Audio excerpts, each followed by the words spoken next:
Welcome, everybody, live and direct from the Reserve here in Denver, Colorado. Very happy to be here. I want to shout out my sponsors and I want to shout out some other folks today. So give me a second here. We'll just turn that down. Always nice when that happens. All right. So, what I need to do is I need to open up a few things here real quick because we're going to do things a little bit differently today. If I can figure it out, this is one of my first times doing Hash Church. Oh, photo unknown. Look, none of my shit's going to share. That's awesome. I love this new computer. How fun is that? It just won't show the photo. That's trippy. All right. Well, I'm sure the press club will understand. I'm sure the boys from Puffco will understand as well. For some reason, you're pinned, and it's driving me nuts, Kyle. You're pinned. Here, come check it out. You're in the room. You're pinned, and I'm not. I don't know why. I don't know. I don't know. It's an interesting thing, but let's see what it looks like on the actual YouTube channel. I think it's fine. I think we're good. It's just for me. That's super fucking weird though. Like super fucking weird. Anyway, all right. So thank you everyone for popping in. I'd like to start the day before we get rolling with today's episode of Hash Church.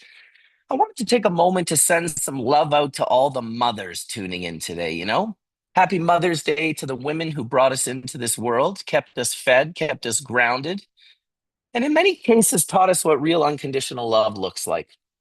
And of course, a huge thanks to our incredible sponsors, Puffco and the Press Club, for supporting Hash Church and helping us continue these conversations week after week. At Puffco, innovation and design have completely transformed the way people enjoy solventless extracts, whether it's the Puffco Peak Pro, the Puffco Proxy, or the Puffco pocket-friendly Pivot. They've made dabbing much more approachable, cleaner, and really more enjoyable for people all around the world. So we shout those guys out in a big way. And at the Press Club, they continue to build some of the best solventless tools in the game, from premium rosin bags to water hash bags and accessories designed by people who truly understand the craft and the community. But today, we'd also like to acknowledge the mothers behind these companies, the women who raised the innovators, entrepreneurs, and creators who built these incredible brands. Without their love, support, and guidance, there's a good chance that none of this would exist.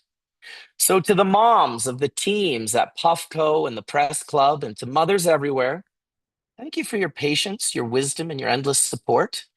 We appreciate our sponsors, we appreciate their families, and most of all, we appreciate all the mothers out there. Happy Mother's Day from all of us here at Hash Church and Bubble Man's World. That's just nice. Nice to shout out the moms.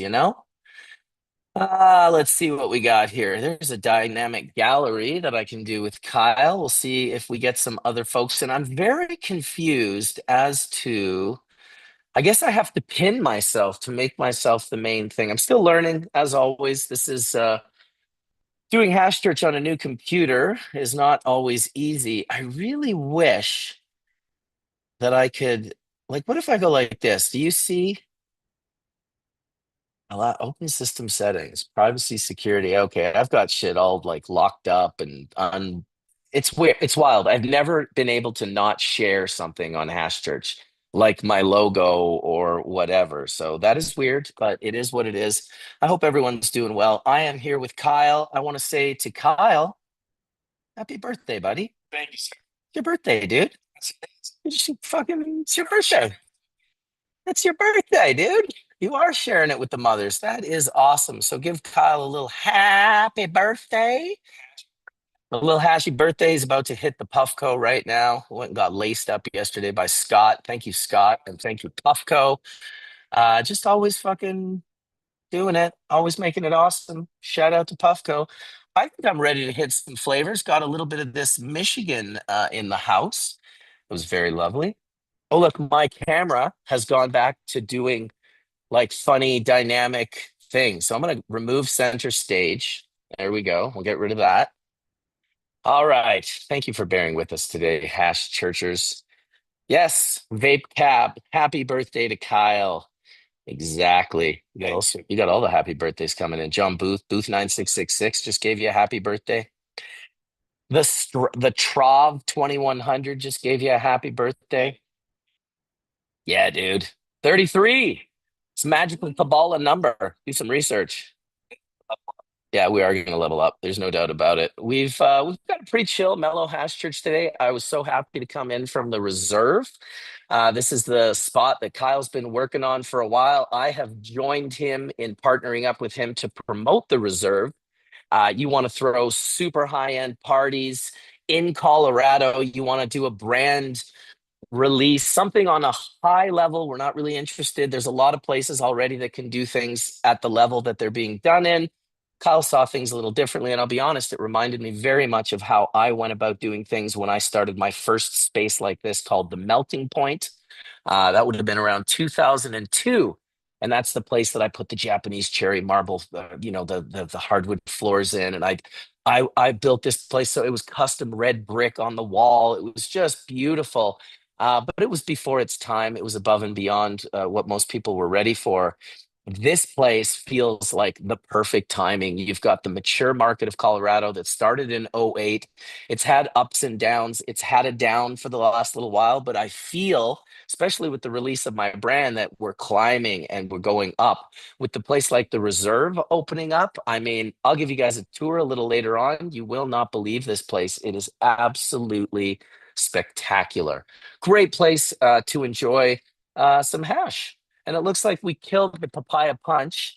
So it's time to go in on that honey bananas. The sure creme brulee there, the haze brulee. I'm hitting the honey bananas. Yes, the honey bananas. Let us see what we will do with the honey bananas. So we're not sure what kind of day we're going to have today. I mean, obviously we're going to celebrate Kyle's birthday. I mean, we're not sure what kind of hash church we're going to have. I know Etienne is in at La Crema in Barcelona right now. He's on one of his little trips. I'm not sure if Colin's got some sports with his kids today. So we'll have to play it by ear and see what we got. There we go. Honey bananas going down the Gipper. I've also got a really good show planned with TJ from the original Resonator. He originally had his 21st wedding anniversary, and then they had some problems. I don't know if it was like thievery or a break and enter. I'm sure he'll be able to tell us about it when he comes on, but that's why we haven't done the part two to the cryo episode.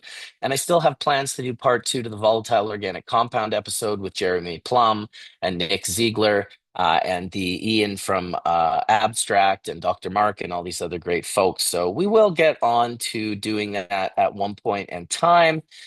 In the meantime, I'm going to put a little invitation out to Colin and Dr. Mark. Just make sure that they are aware that it is Sunday morning and I need them to be here with me.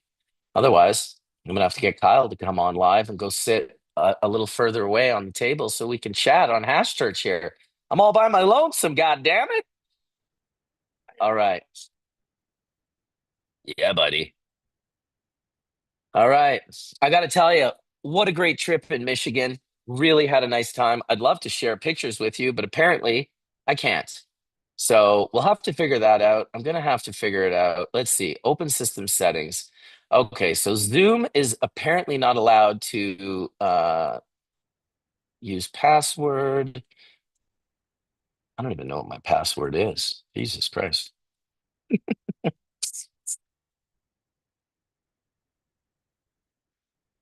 Okay, that was just a recording.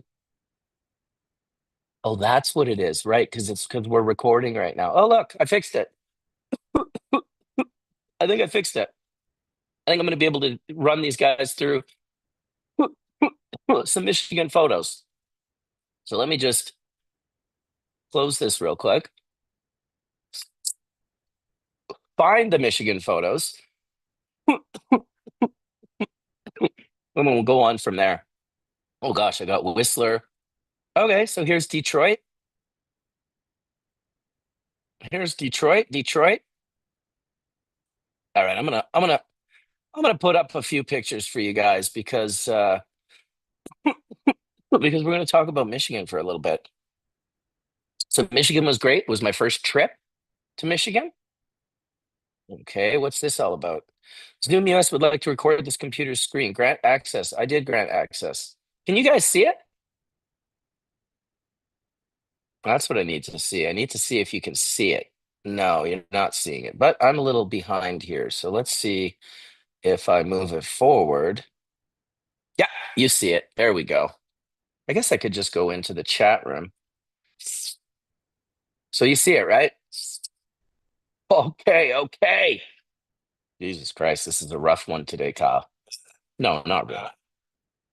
All right, so this is Detroit, me landing, waiting for my bus. My bus. Went to customs, didn't take any pictures. I thought it was amazing in Detroit and Michigan that you have these giant billboards everywhere. This one's for the House of Dank.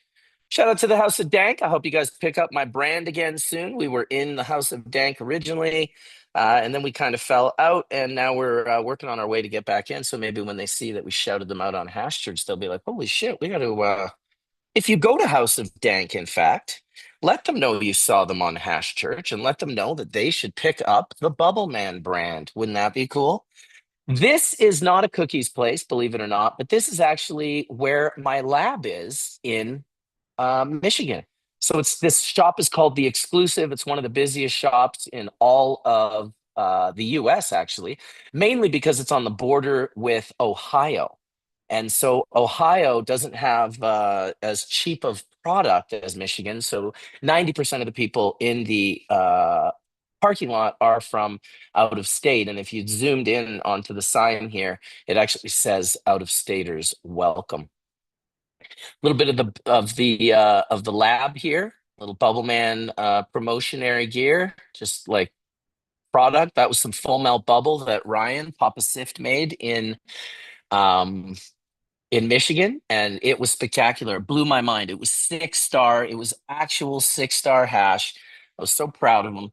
Shout out to him for producing some absolutely stellar fucking hash. Good job, buddy. Uh, Unfortunately, there was only a couple of ounces left to photograph. There's some hash hits geared up and ready to go. And let me actually see if I can go find this same photo on here. And then I'll know exactly what photo's the next photo. All right. So a couple of Ryan, Papa Sif, there he is, watching his work. Some of our labels that we played around with. I actually like that one. Looks kind of cool.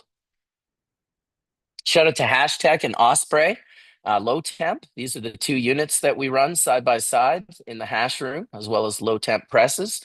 Ryan's doing a great job. We also want to shout out Rosin Reactor. I don't know how you guys are decarbon your oil for your vape pens, but it's not a secret that if you aren't using a rosin reactor, I can promise you that you are not retaining the same level of volatile organic compounds as the rest of us. Unfortunately, that is just the truth. Pop, pop, pop. So there's some of my brick hash. I couldn't believe what a good job he was doing on brick hash. Like unbelievable quality, like sweating like Piatella. Yeah, very impressive to say the least. I'm going to go real fast through some pictures right now because that's the reserve. We'll get back to that. And just chilling in Michigan, enjoying the Puffcos. Honey bananas, that was absolutely delicious. In fact, it's what I just smoked seconds ago. In fact, Bob, a bubble man vending machine, that would be hilarious, dude. Shit, maybe we got to get one of those. Look at that. Look at that wet, gassy fucking. That was the grape gas, dude. Why don't you smoke that right now? Hey, hit that shit like it owes you money. Um, I gotta go and fast forward through some more here. Let me just stop for a second so I can find where I was because I don't know how I got to the end of the photos already. Oh, because they haven't uploaded yet, maybe. Yeah, interesting. Anyway, that's all I got right now that's not on my phone. So that's it for now. We'll hit some more later. I have a lot of beautiful rosin photos and bubble hash photos that I want to share.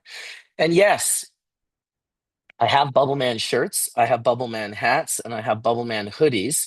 We only made a few, but I am going to make a point on getting some made here soon, but possibly with one of my partners. And we'll have them available. We'll put them up. People want these. Little hat with a B on it, super nondescript. The hoodie says Bubble Man underneath. It's a little more descript. I preferred it like that. And that, yeah, that was a hoodie with the wizard on the back. Yes, bingo. You're right. It does actually stand for bingo. Bingo, Bubble Man, Bubble Hash, Bubble Bags. That's exactly it, dude. Well, I'm just happy to be here. So I got here the other day. Kyle was kind enough to pick me up at the airport, Denver airport. Let me tell you, I left the airport. And then apparently, like an hour or so later, some guy jumped over the fence, broke onto the tarmac, and got sucked into the engine of a plane, and it has now is perished, is gone. So that was pretty fucking shocking, kind of to read about. That it was you as a Canadian, I can say that we hear and read American news all the time. We're constantly like we laugh when we hear a story that starts with a Florida man. Oh. If it starts with a Florida man, we know we're in for some good shit. Could involve fucking gators, could involve a 60-foot fall and a 3 mile sprint. Yeah, yeah, yeah, whatever, right? So um but it's different when you're in the state, especially like I was just at the airport before that happened. I just left. Like it could have been our plane. Just shocking. People got hurt. Like it was a bad scene for sure. So sorry to that dude that was in a, such a heavy place in his life that was where he got pulled to. And sorry for the people that got affected by it. I mean, shit, I just saw the news story and I was affected. I can't believe what it would have been like to be on the plane with the window seat, watching that guy go in and out of the engine. I can't imagine the force that fucking thing is is pulling. Yeah, well, we don't have much news, dude. What are you gonna see? There's not much news. So yeah, that was heavy. Kyle picked me up. That was awesome. Cruised through the city. Got here so early, we were like, we're gonna go to the pizza truck. We had a beautiful pizza truck in the back parking lot. We went over there. No one to be seen in the pizza truck. Then we're like, oh shit, I think it's like 10 in the morning, dude. It's probably unlikely that the pizza truck is operational. And so I don't know what we ended up doing. Oh, we went and saw Scott from Puffco, who laced us up beautifully. Thank you so much, Scott and Puffco. Very sweet to be laced up. Always happy. I don't like traveling with this stuff. Puffco is so generous. I give it all away every time. I gave my last stuff away when I was in Michigan a couple days ago to Ryan, to Papa Sift, who is well deserving of a Puffco and a link and a new blade. So shout out to those guys for making it easy to share. What's up, Montana? Got a call the other day from a guy in Montana that I might end up going and seeing and doing some consulting for. He's in Billings. Never been to Billings. All right, what did Colin say? I'm getting private messages over here, like on the regular. See what these guys are saying. Uh, oh right, it's Mother's Day. Shit, of course. Well, I'm terrible. I shout out all the mothers, and then I'm wondering where all my married friends are when they don't show up in the room. Shout out to my wife, actually, for being so amazing and awesome and really holding the weight of the family on her shoulders at any given time. She is incredible. I hope she's enjoying her flowers and her chocolate covered strawberries that I had sent to her. Look forward to getting back in a week or so and seeing her. But in the meantime, I'm super excited for Colorado. If you guys are in Colorado and you want to link up, hit me up, bcbubbleman at icloud.com. You can hit me up on Instagram as well. It's harder because I get so many messages on there. But I can try to reply and find you. But yeah, I'm here for a week. I'll be cruising around with my sales guy, Drew. Go see some stores. Gonna go make some hash down in Moffat with my partner, Daniel. So I'm pretty excited about that as well. We're going to test out the mini Osprey for a few days here before I teach my course at low temp. on May 16th, on Saturday, I believe, the 16th. And that's an all day, like 8 a.m. till 5 or 6 p.m. or 4 or 5 p.m. Don't quote me. Um, Class. So if you are around, it is going to be a pretty good little experience. If you want to hear about the history of bubble hash, if you want to hear about the breakdown on my journey of not just my history, but the macro photography and how I had to take that up in order to really see and and exist in these other worlds before I could really understand what was going on. I'm going to kind of go through all of that. So Scott will be coming in later from Low Temp and we'll talk about it. But we're still early on here on Sunday, May 10th at 10:18 at the Reserve, dude. I'm going to do a lot of hash churches from here. I know Kyle's building out some sort of nicer podcast area room. I don't know if it'll be green screen and we'll be able to have a nice big stained glass window behind me or what, but it'll be cool. And we will definitely be doing some hash churches, from there. Yeah, well, I've got some good ones anyway. I will say one of my favorite days ever. Thanks to Mark Clokeed for this because he invited me and my wife to his event. He was throwing some cannabis event. His cup, terrible that I can't remember the name of it. The Kush Cup. Look at that. I can't remember the name of it. So it was called the Kush Cup. And Mark Clokeed put it on. And I was invited. I can't remember if he invited us to like the actual. I don't know why I didn't watch the stand up, but he invited me for Charlie Murphy. And for some reason, I have no memory of seeing Charlie Murphy do the stand up. Instead, he walked me and my wife to the green room, and there was just one table with four chairs, and me and my wife sat down at the table. And we could hear people kind of outside laughing, but we were kind of having our own vibe. We were at a point with the kids and in our life where we actually appreciated being in a quiet, alone backstage room instead of being in the full madness of it all. Anyway, when the show ended, a very large man walked in, and right behind him was Charlie Murphy, Eddie Murphy's brother, from the real Charlie Murphy's Hollywood Stories, True Hollywood Stories by Charlie Murphy. And Darkness, exactly. Darkness. Anyway, I got to meet Charlie Murphy that night. I got to hang out with him. I'd say for maybe 2 hours, we sat at the table. And Charlie and I went head to head, just telling epic stories, dude. And his stories were, I mean, epic because they involved like super famous people. So they were on a different level in that sense. But my stories were still entertaining enough that I had him and his buddy, his bodyguard, who ended up being like a lifelong friend of Charlie's. That's how he ended up hiring him as his bodyguard. They had known each other since they were young kids or whatever. And yeah, I got to spend 2 hours at a private table with nobody else around except me and my wife and Charlie and his, homie from like childhood and just tell stories. And man, I'll tell you, dude, that was probably one of the highlights to be able to get to hang out with him and tell him those stories and hear his stories, ones that weren't on Chappelle's show. So rest in peace, Charlie Murphy. Yeah, fucking awesome. Wow. You know what? I'm not tethered. I can get up. I can move. I can move, dude. I rarely move. All right, we're going to get a drink because I'm super thirsty. We're going to walk here through the reserve, see a little bit of where I'm at right now. It's fucking incredible. So ridiculous. It's so ridiculous. Should I get a drink? Should I get a drink? I think I'm going to get a drink. What do we got? That hibiscus lime was good. Strawberry blueberry, dragon fruit. You know what? I think I'm going to try the Sicilian orange. Let's do Sicilian orange, shall we? All right. What's up, James? I'm Kiefer from the band Cinderella. Cool. Fun.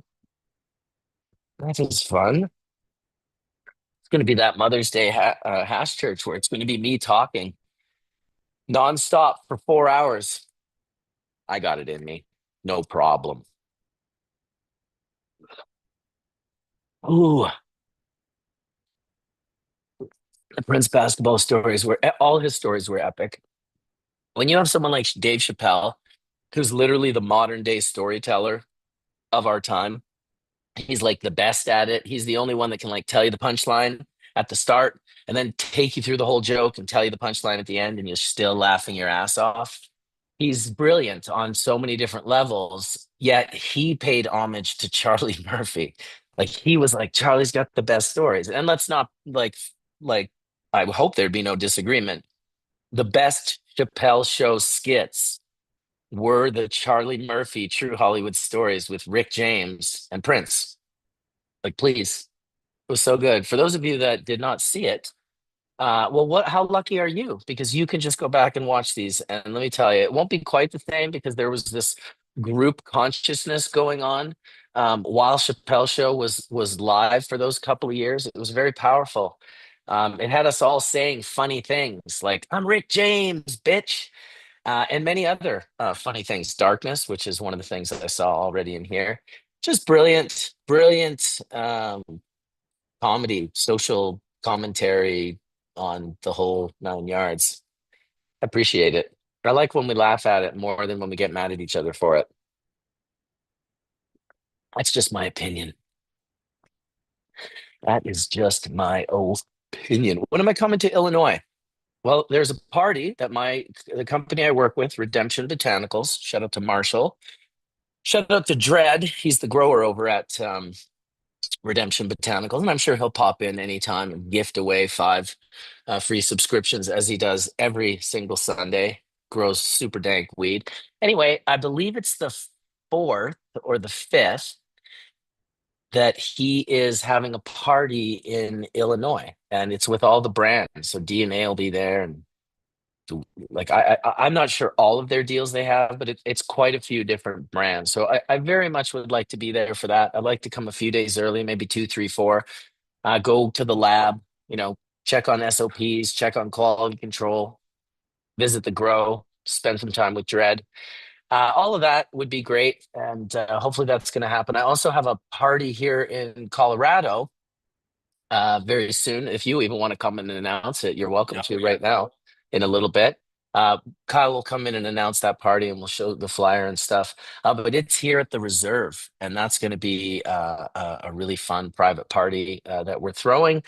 And so that's like June 6th or 7th. So it's like I got to leave Illinois and come right to Colorado in a very short period of time. I'll have like just some hours to spare before I go from one to the other. So that happened this trip as well with Michigan.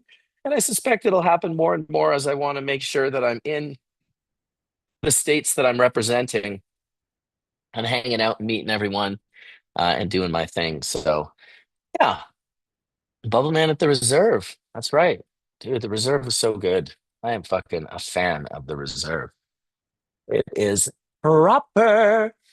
All this beautiful art that Adam Dunn has brought over. We'll tour the art in a little while, but yeah, this place is it's over the top.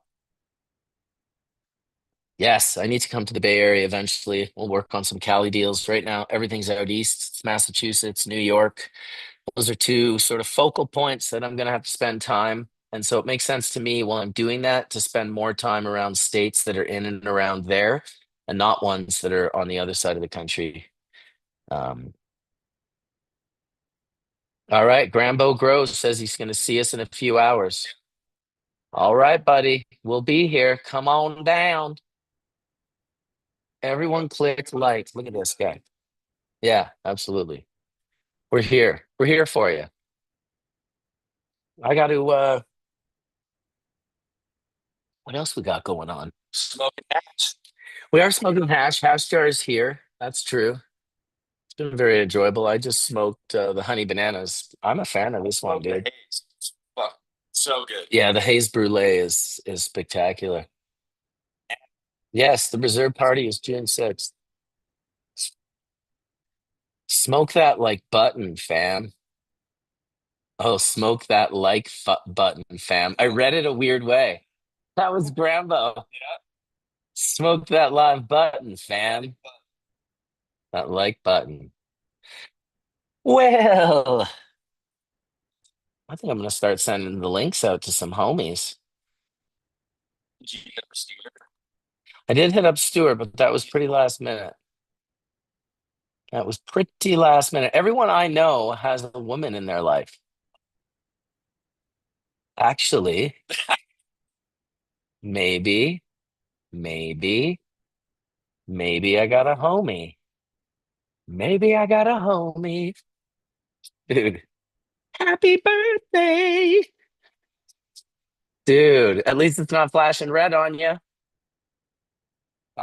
It's always our fault. Don't get us wrong, but fucking hell. Thanks for church, brother. Look that live and the like. Johnny B. Johnny B. Oh, Dr. Mark. I sent the link to Dr. Mark. I would guess he's doing it.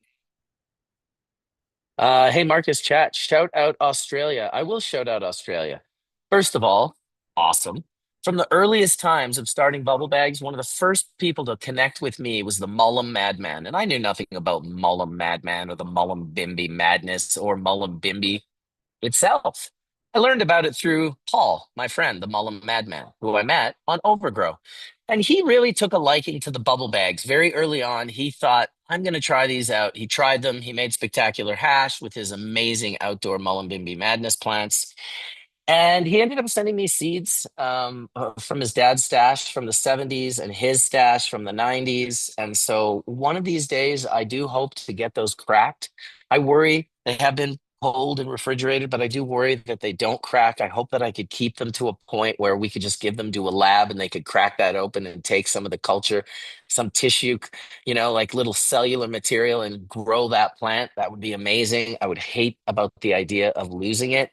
But the Mullumbimby Madness was an incredible narrow leaf drug cultivar, very much like the Hayes and the Hayes brothers. They got all this weed coming in and they're collecting seeds and they're crossing them and breeding them. The Mullumbimby Madness was a similar thing where the Australians would get flower in from Santa Marta in Colombia, or they get Thai, or they get whatever, and they would take these narrow leaf drug cultivar seeds and they would breed them in to this thing called the Mullumbimby Madness, which is why the two seed stocks that I have are going to be different. The dad's is going to be closer to one of the original, earlier reiterations of the plant, and the 93 that's further along down the line of selection. So pretty darn good. Very special. The guy was crazy. He used to send flour and hash. I remember smoking a Mullumbimby Madness joint with breeder Steve at his wedding from Australia. So shout out to that guy, that maniac. I hope he's doing well. I hope he's still involved in cannabis. And yeah, the Mullumbimby Madness, that was one. That was a keeper for sure. Yeah, exactly. Exactly. So I still have it. We'll see. See one day if I can get it grown. Apparently, Kyle got a really good rep because he's now on the staircase coughing his head off. You getting birthday rips, dude? Oh my gosh.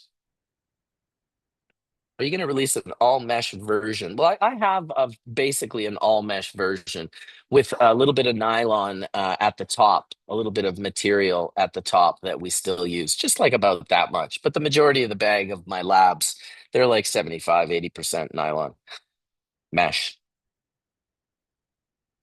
Mullumbimby was first named ounce I ever bought. That's sick, dude. Yeah, I mean, to me, it was perfumey, it was lovely, it was light and fluffy, and it was racy, and it was incredibly energetic.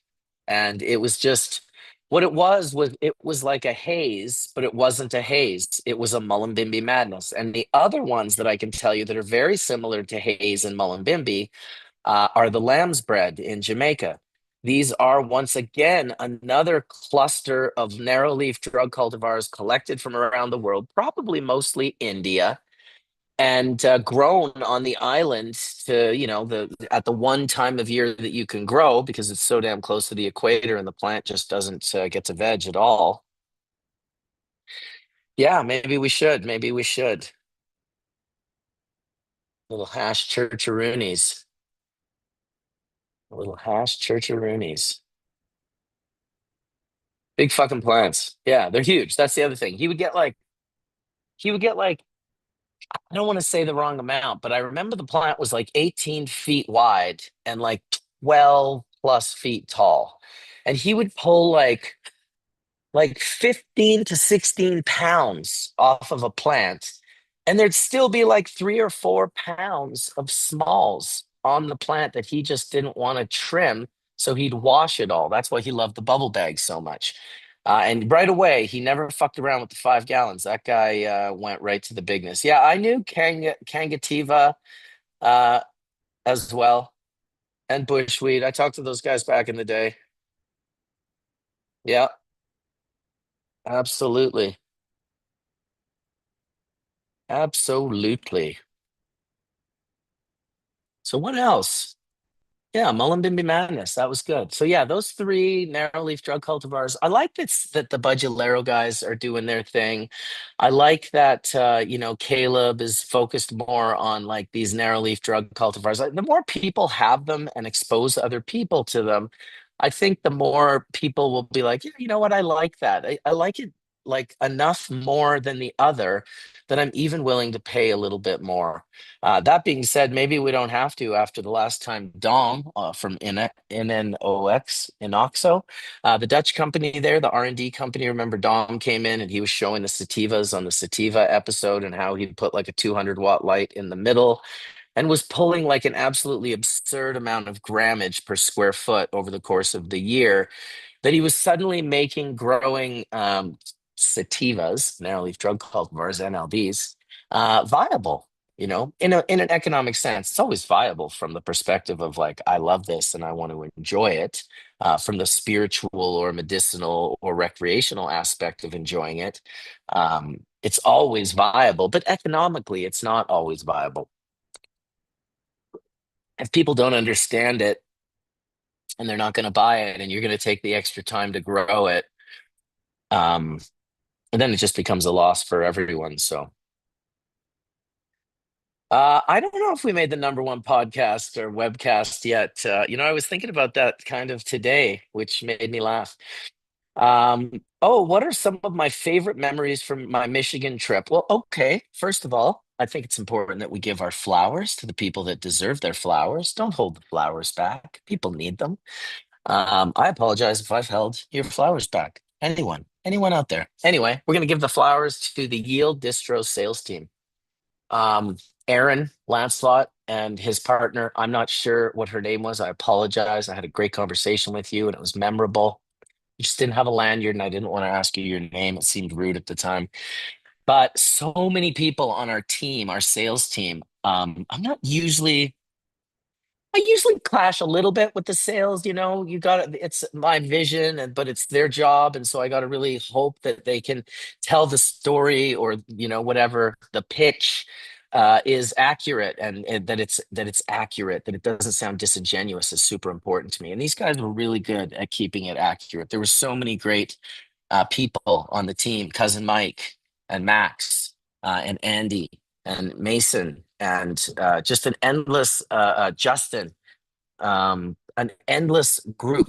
Megan, Izzy, Vivian, so many great, great people that were just doing a good job. So the event I went to was called The Exchange. It was a 2-day event. It was on a golf course. It was really nice. We were puffing out on the decks of this golf course like crazy. There were all sorts of dab bars and booths and lots of deli style bud and people giving bud away and just really like a good vibe, like a heady vibe, not like a super chatty business vibe.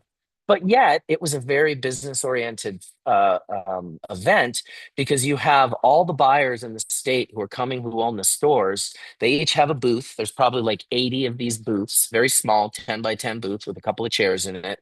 And the brands are looking to book meetings over the 2 days with as many of these buyers as they can and show them their products and try to impress them so they carry them in their store. And it was very effective. I have to admit, like I watched Yield just crush it for all the brands they represent because they represent another 7 or 8 brands. They represent Apex Solventless. They represent Peak. I want to shout out Apex and Peak. They were just awesome people. Connor and Jacob and Ken over at Peak. and the crew over at Apex Solventless as well. Just really good dudes, honing in on their craft, focused in on. Obviously, yes, we're competition to one another, but it didn't feel like that. It felt like we were all on the same team. Yield did a really good job. Ryan was great. He drove me out there from the lab after we spent a couple of days in the lab doing R&D. We rolled up some really beautiful pure hash joints, and that was really fun to smoke pure hash joints with the Michiganers. 99.9% of them had never seen it before. And yeah, it was awesome. It was a good event. We puffed super tough. Like, it was unbelievable. We were puffing like 30, 40 dabs a day.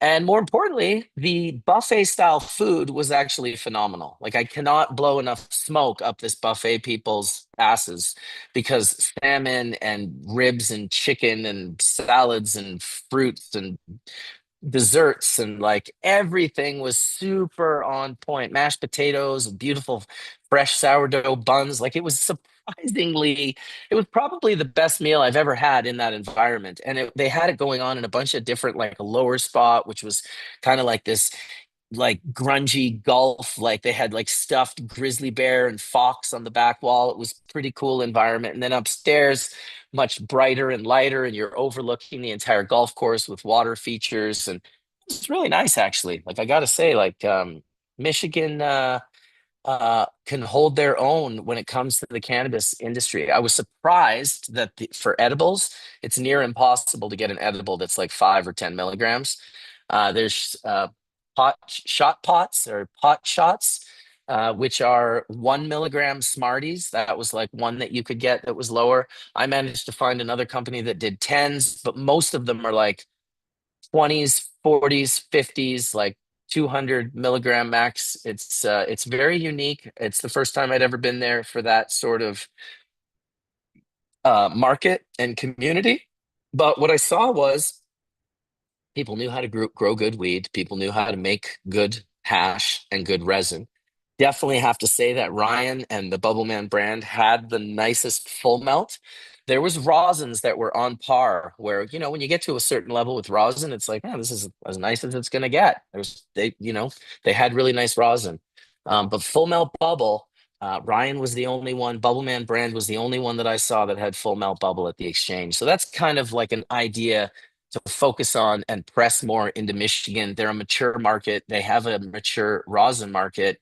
And I think that if Bubble were to float across their plate, full melt Bubble 6 star, I think that they would very much purchase it.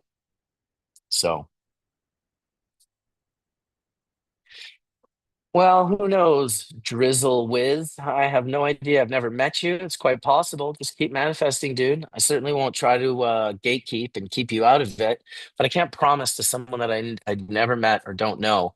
But what I do love is that you're passionate and you're stoked. And I know Drizzle Wiz 3555. And maybe one day I'm in New Mexico and we link up. I'm in New Mexico actually already with my partner Daniel. So.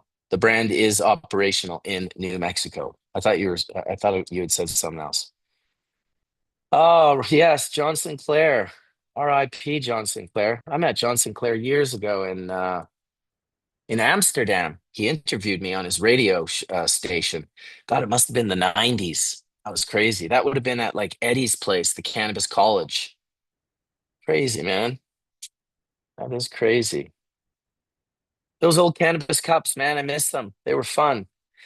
There was like nothing else going on at the time. It was just the only thing that you could do once a year. You could go to the Cannabis Cup in Amsterdam. Wow, that was delicious. Super. Like sucking a golf ball through. Just like, oh my God. Oh, nice, dude.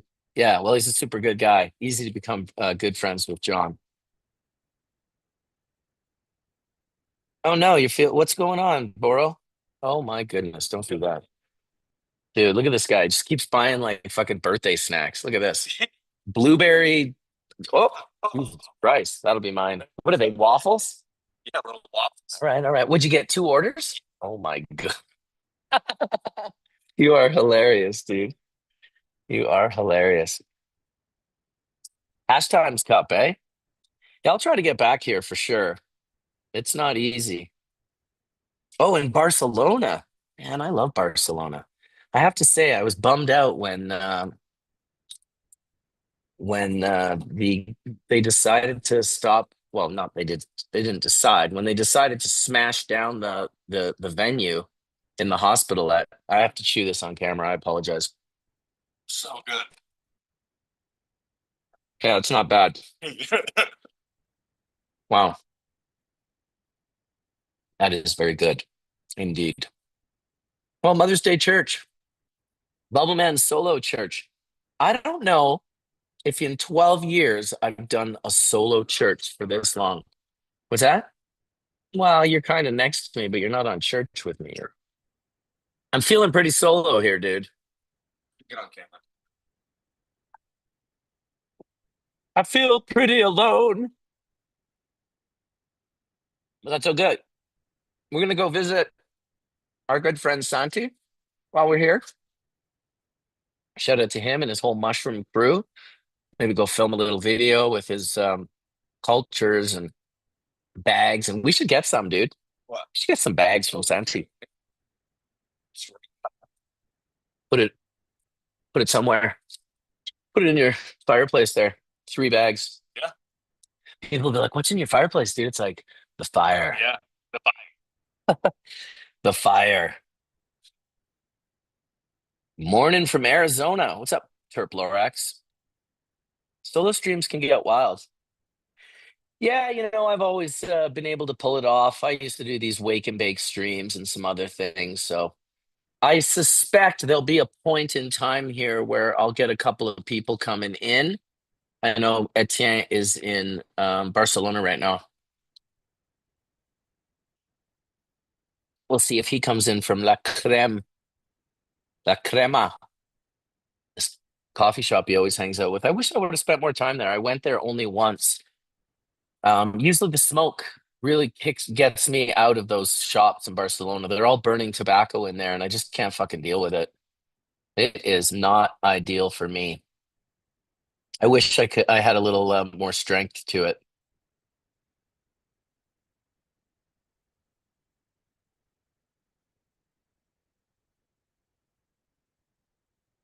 Holy moly. I start telling stories I probably shouldn't be telling. Grandpa says when he's doing long streams. He's like, fuck. Nah, nah. You know what?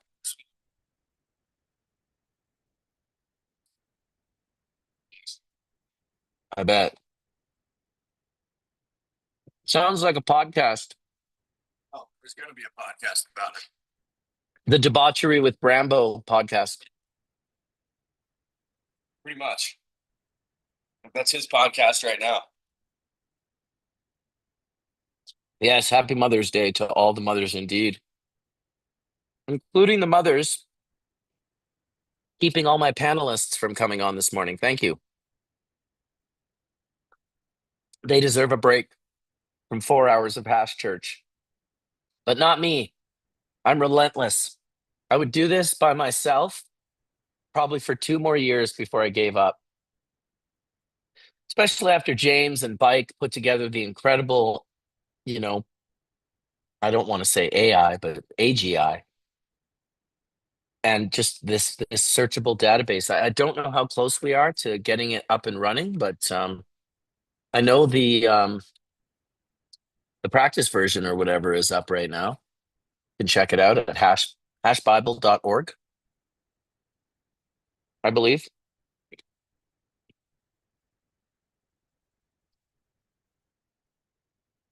Oh shit, yeah, I don't think I am missing out. Peace out, Boro. Sleep well. Sleep well. Well, we're closing in on our first hour here. 2 weeks. Oh, look at that. James is in the chat. James is in the chat. In 2 weeks, it's going to be live. That's pretty exciting. I'm not gonna lie. It seems, what's that? I hit Bike up. That he's been like had his head down, but I think he said he's going to get back to me here in a bit. Awesome. Something along those lines. Yummy dessert. It's really good. I'm gonna have to put that there for a second. Smash out a dab. Maybe I'll try that brulee. That's good. Yeah, it is funky, isn't it? Oh, we got a good chunk of it left too. Birthday dabs with Kyle. Ah, to be 33 again. How great is that? Yeah, the birthday Puffco.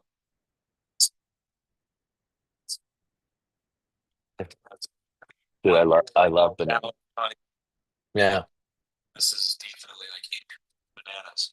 I like that. I like that. All right, so what do we got going on here? Adam Dunn, I'm here. Happy birthday, Kyle. What's up, Adam? Why aren't you here? That's what I see. See lost.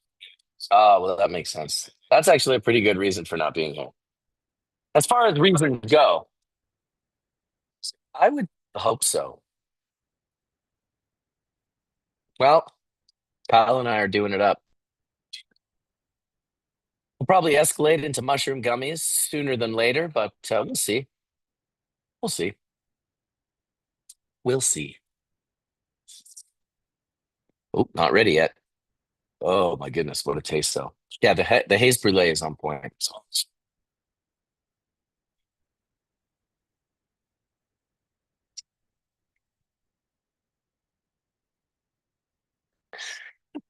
I can tell you some things, right?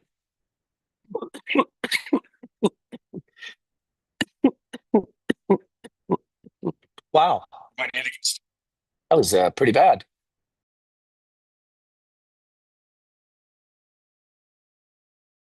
Sorry for coughing in your ear the first time. I muted it the second time.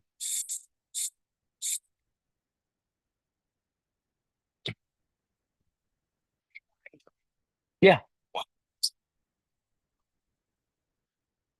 Oh yeah, I sure am. Hitting some Mother's Day dabs here in Denver.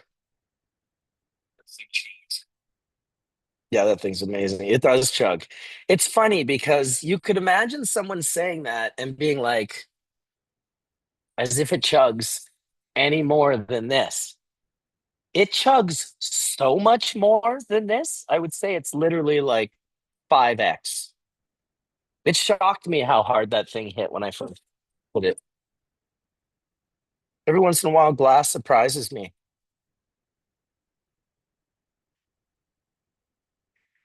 Every once in a while, glass surprises me, and yours definitely does. Here, yeah, let me show it again. Now look at this fucking thing. Straight elbow. Here, let's see if we can like make him come into play. Hey, what's going on, dude? Oh, I'm just heading over here. Do. The elbow puppet show. You have a stand the elbow. Yeah, I don't have any fancy. There's no fancy tops on my when are you gonna get back bike on? I want to get bike on today. What are you talking about? Where you at, bike?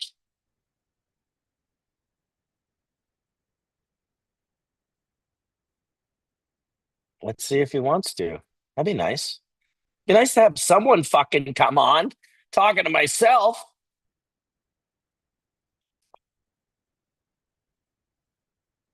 Yeah, but you don't have a mic. You're like coming in probably super filtered through one of my mics. I know. We have to be like, you it far away. Howdy, B man. Howdy, all in chat. Howdy, howdy. Like it's a hermit, is what he was. Awesome. Anyway, and it's more crystallized at 11 than 30. Huh. Bike does what bike does. Well, good, as bike should. Yeah, where is Bike Denver? I don't know. What's going on, Denver? It's like 10:52. I bet you Denver's just getting up. Dude, it's Sunday. It's Mother's Day. We've been up for hours. We That Mark Wahlberg comedy was pretty funny. That was pretty funny. What was that called? Balls Up? Balls Up. Do I think Denver is the mecca for rosin in the States? Well, first of all, I would have a hard time giving you an accurate explanation because I have not been to all of the states. The other thing is, as it often seems to be, is your ability to find it, whether it's in legal stores or not. If you have bad luck and you go to a market and you buy rosin three times in a row from three very different stores, but you end up buying the shittier ones than the better ones, you might leave thinking that state makes shitty rosin. But in reality, the slice of that state that you experienced in that very short period of time that you were there was didn't really, it wasn't great. But that has more to do with you and your ability to pick the ones that are actually good versus the ones that aren't, versus whether that state actually has, great rosin or not. I definitely think it's a mature market here, but I couldn't say if it's more mature than California or, wherever else. So probably great rosin in the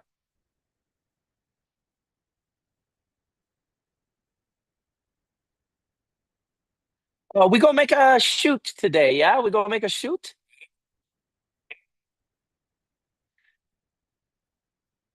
Wasabi.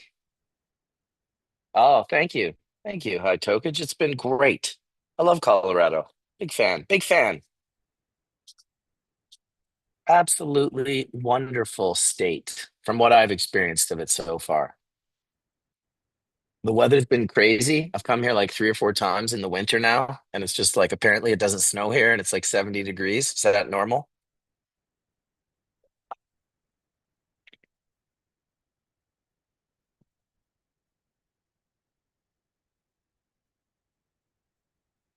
Yeah.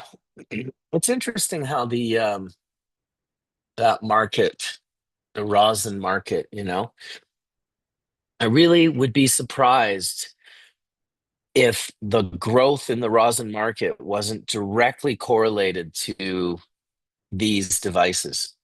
Not necessarily only Puffco. Certainly, the majority is Puffco if you look at their sales, but just these little things that make just these simple little things that like, oh, you can like remember just scooping out the oil and like trying to rub it on something and scooping and like, heating it with a lighter. And this is just like civilized. Like, oh, you just scoop it, you push the button and it drops. All these little devices, the pivots and the peaks and the pros and the proxies and fuck. I can't believe it, man. I used to carry Pelican cases full of shit. Blow torches back in the day, dude. Like everything you could imagine, I've gone through it. Crazy glass, big pipes, small pipes, fucking banger baskets and dab rights and all these amazing things that I still have at my desk at my house. But I'm not as interested in carrying those things around with me to the top of Whistler Mountain, snowmobiling in the fucking ice caves on the Pemberton ice caps, like wake skating on the ocean on my boat. Like I can just have these devices, and I'm not ignorant to the idea that they can let you down if you don't charge them and if you don't clean them. Almost like 75 to 80% is user, you know, misuse that generally causes these things to fuck up. There's a huge percentage of that at play. And so I just choose to take care of mine and clean it as often as I can and fucking yeah, I don't think the industry, I think rosin would be at like 0.01% if it was just people in rigs smoking it. It's so I don't know if the peaks destroyed the melt market to me, honestly. I think that most people um, don't have melt. They don't have that quality available to them. Certainly, they're not squishing that quality of hash to make their rosin.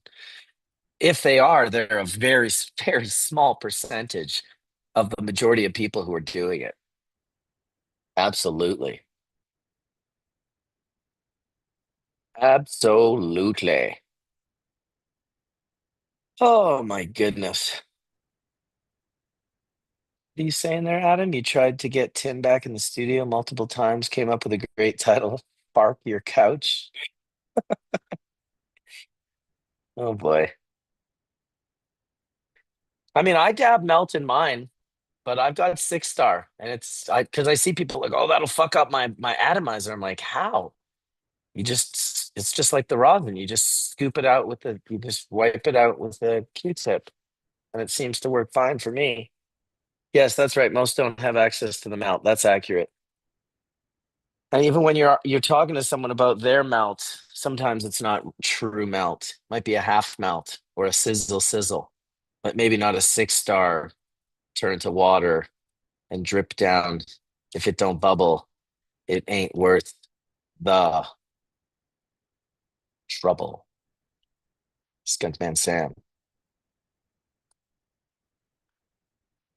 Yes, the Jeffro, I'm the same way. I've got my universal heater from D-Nail, and I've got my bangers from Toro from JP.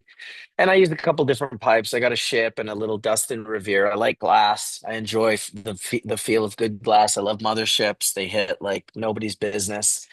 And it's definitely a difference. I just can't believe. Okay, you know what it's very much like? That rig, metaphorically, is the DSLR camera, the high-end camera with the beautiful lens and the high-end batteries, right?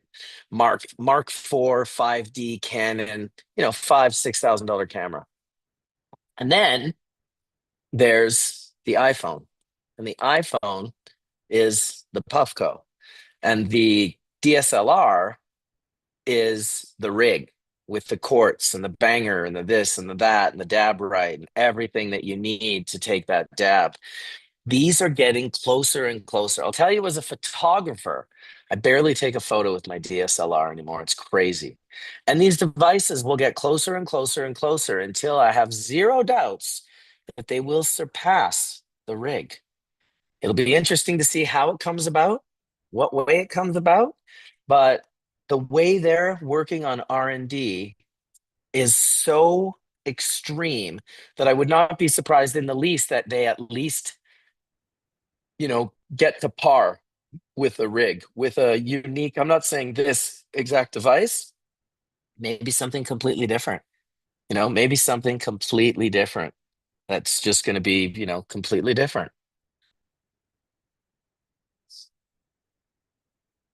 Oh, yeah. Bubble hash dab, take me one Q-tip to clean the chamber. Rosin takes half of a Q-tip.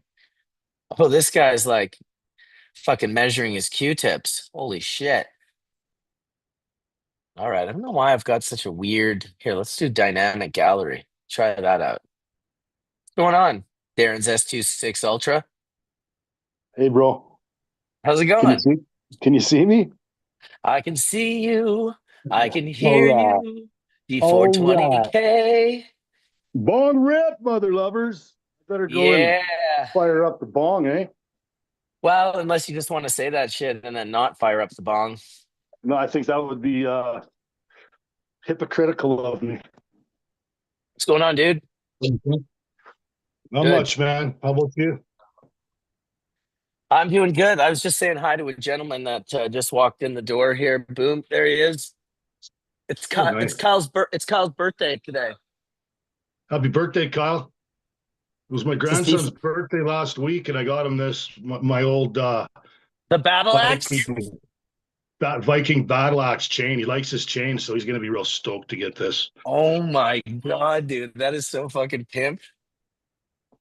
The battle axe. Yeah, yeah, the Viking battle axe for the grandson. He's going to be stoked for sure. Dude, that looks pretty good. Yes, D420K is the man. Good to see you and the glorious stoic beard. You know what? I got a story. Oh, good. I was lighting my fucking torch. I was lighting my torch up. There's a little piece there that got melted on my burner. And it's a very blue flame, so you can't see it. And I moved my bong. I moved my bong to do the bong rip. Leaned in to do it. and this whole part of my beard went like it fucking was flames were licking my eyeball almost, man. I had to trim it down. It was longer, it was fuller. That was about 2 months ago. So it's filling back in, but holy fuck, what a surprise. I didn't finish the bong rip, needless to say. I was putting out my face. Holy shit, dude. That's Yeah. fucking insane. That is insane. I remember when we used to use the beeline all the time. Oh yeah. Oh Okay, yeah. so I had a beeline and I was taking a bong rip and then I put it I waved it out. I shook it and then I put it on my desk right next to me and I guess it didn't go out. It was a super small flame. So I'm on my computer just fucking working and my wife walks into the office and this fucking beeline ball has like a 2 foot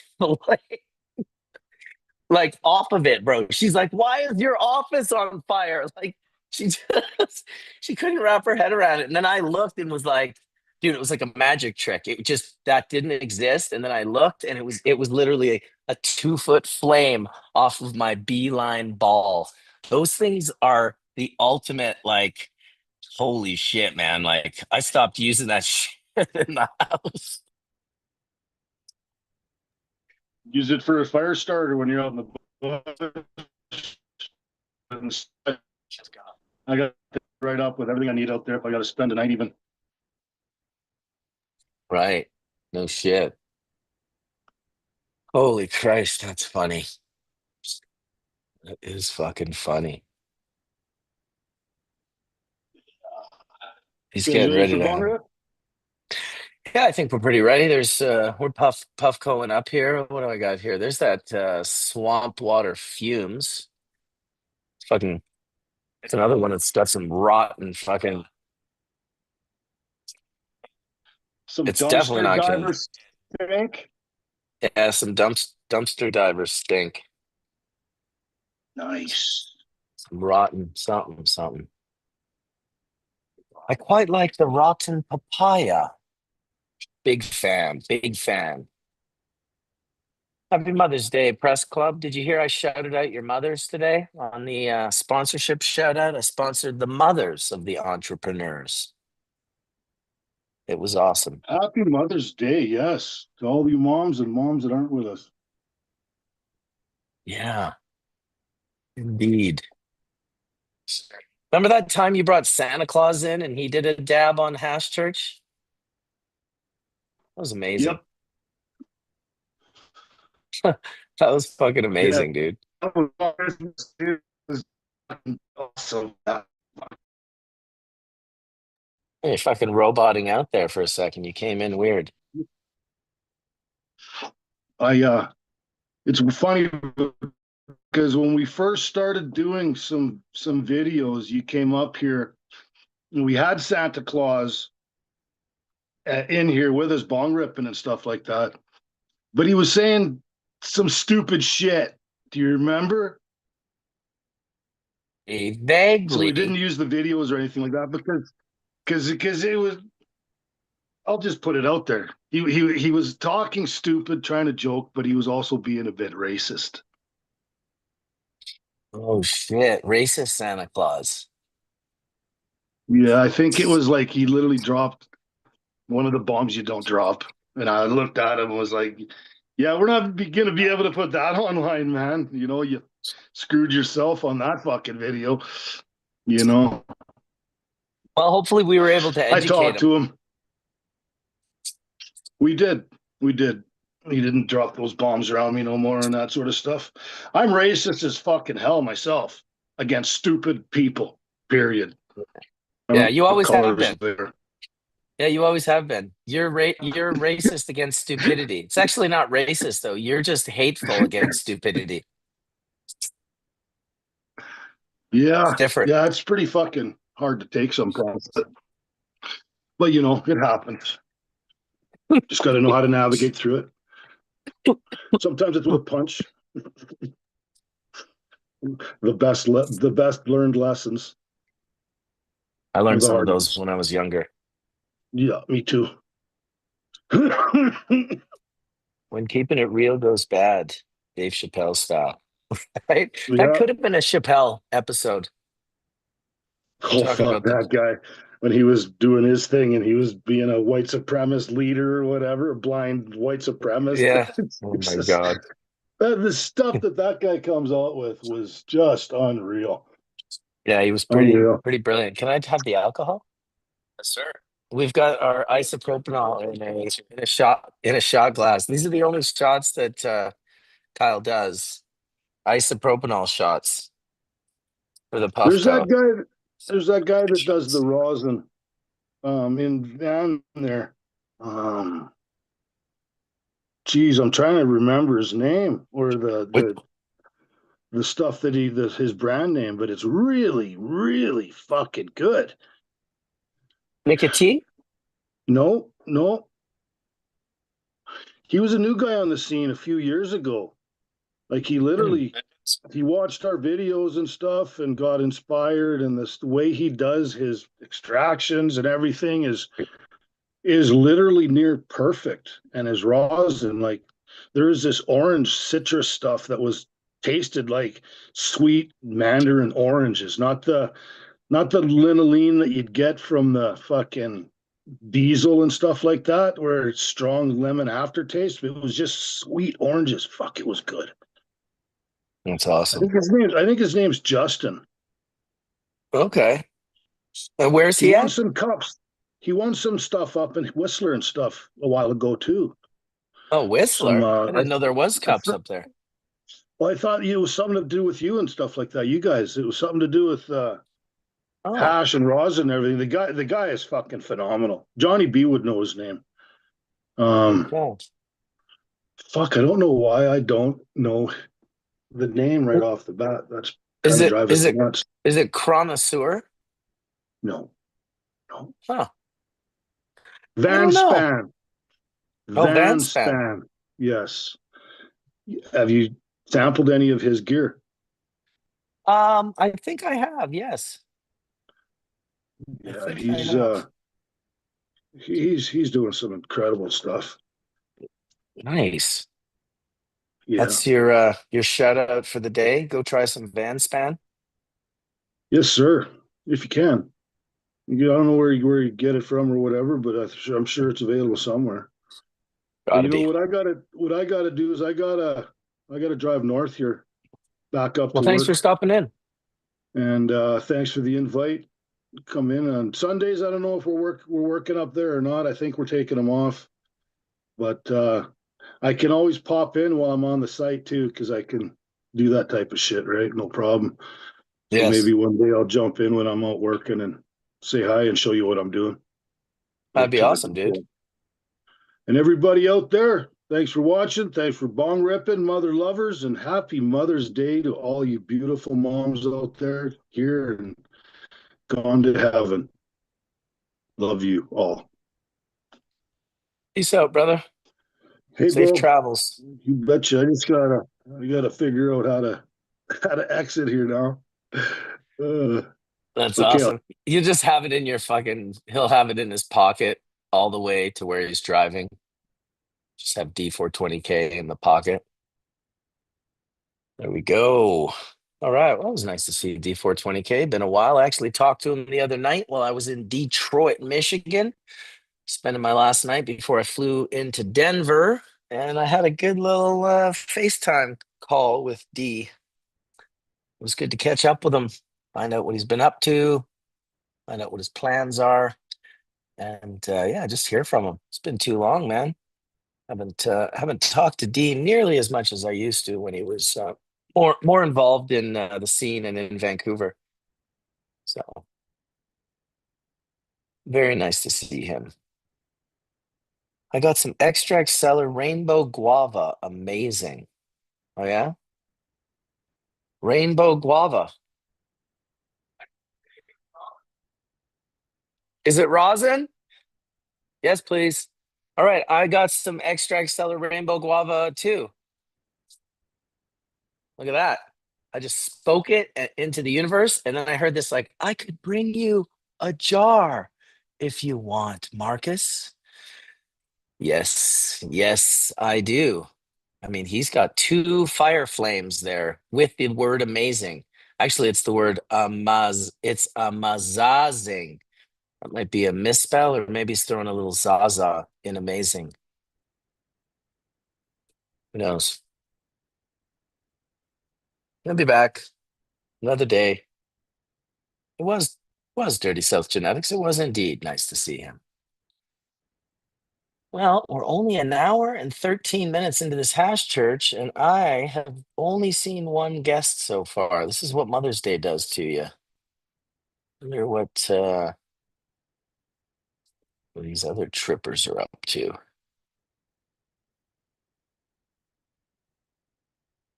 Let's see. Sunday. Looks like we're going to be doing another podcast here later with Grambo for Kyle's birthday. At least that's what he said was going to happen. So that's dual podcasts for the Rainbow Guava number 5. Okay. Have I tried in-house melts? Yes, I have. Absolutely, I have. I liked everything I tried from in-house. It was really, really nice stuff. Kay is a good dude. He's come on Hash Church a couple of times. Um, really link up with them while we're here. I like how they're doing things. I like their selections and pheno hunting and how they go about making sure they have you know, novel flavors available to their fan base. I think they've definitely I thought they'd been here a lot longer than just like the last 2 or 3 years. I was sort of surprised that, oh, I guess, you can really establish yourself in Denver with nice product in a fairly short period of time. Just make sure it's consistent and you got good product. And more importantly, be very clear on the grades of hash that you're selling. Right. I had we do like, I call it a mid-grade bubble. It's still like 55% THC. It's just not a melty bubble. It's bubble you can smoke in a pipe or in a joint or however, but it's certainly not like the meltiest bubble. We don't sell it as melt, but we really have to start. It got from one store, they kind of copy and pasted a thing that said it was melt, and someone bought it and they were upset.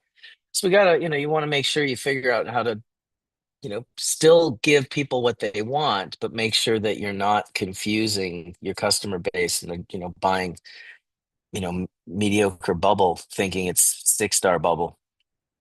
I mean, you'd think a clue would be when you paid half the price for it, that it would probably be like maybe, hey, I wonder if this was like no melt bubble at this price. But people are sometimes anxious to maybe, get that good deal that's so good it doesn't exist.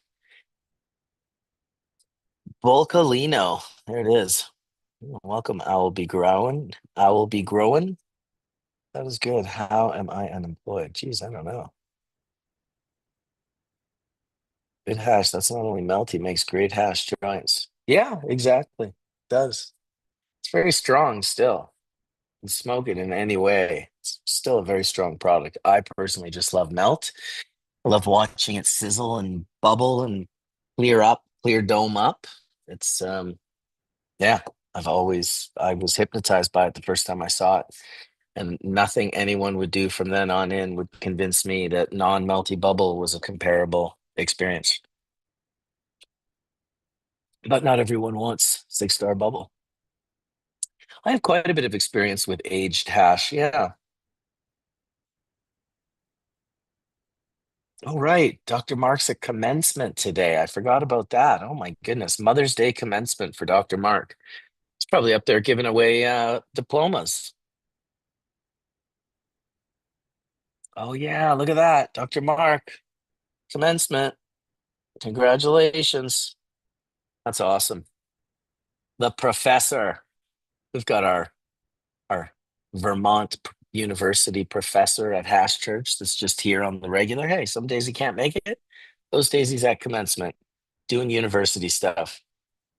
Yeah, those Dougie videos are funny.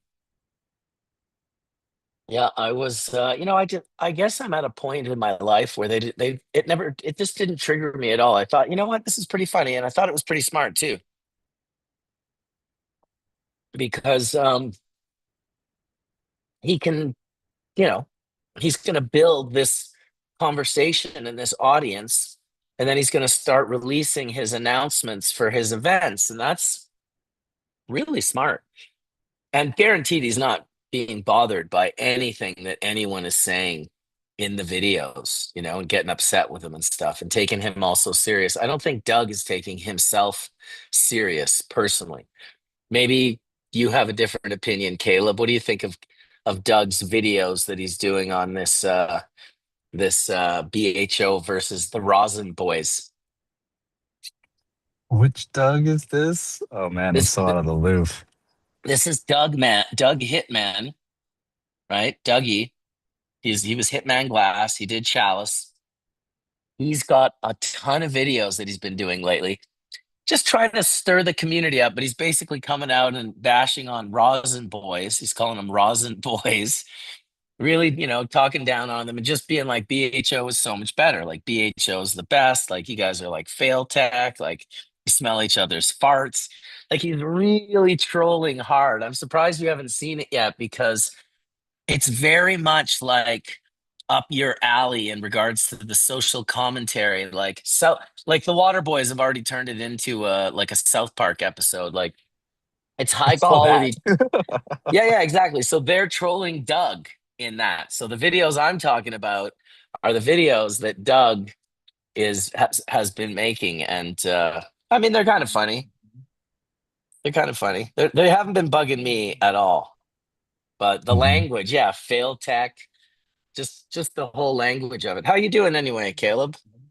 I'm doing well. I'm doing well. Just on the road, heading to see the mother-in-law for Mother's Day. Nice. That's what's up. Yeah, That's what's up. I'm at the reserve in Colorado. it looks beautiful. I see sunshine there. Dude, check this shit out. Ooh, I'll give you a little tour of the venue. It's got bean bags. I'm already a fan. Dude, they're huge. They're huge bean bags. Wow, multiple stories, so you can physically get higher as you get higher. He's got all the roach art, Oh. right? They're all made from the roaches. Hmm. And then yeah, look at these fucking bean bag chairs.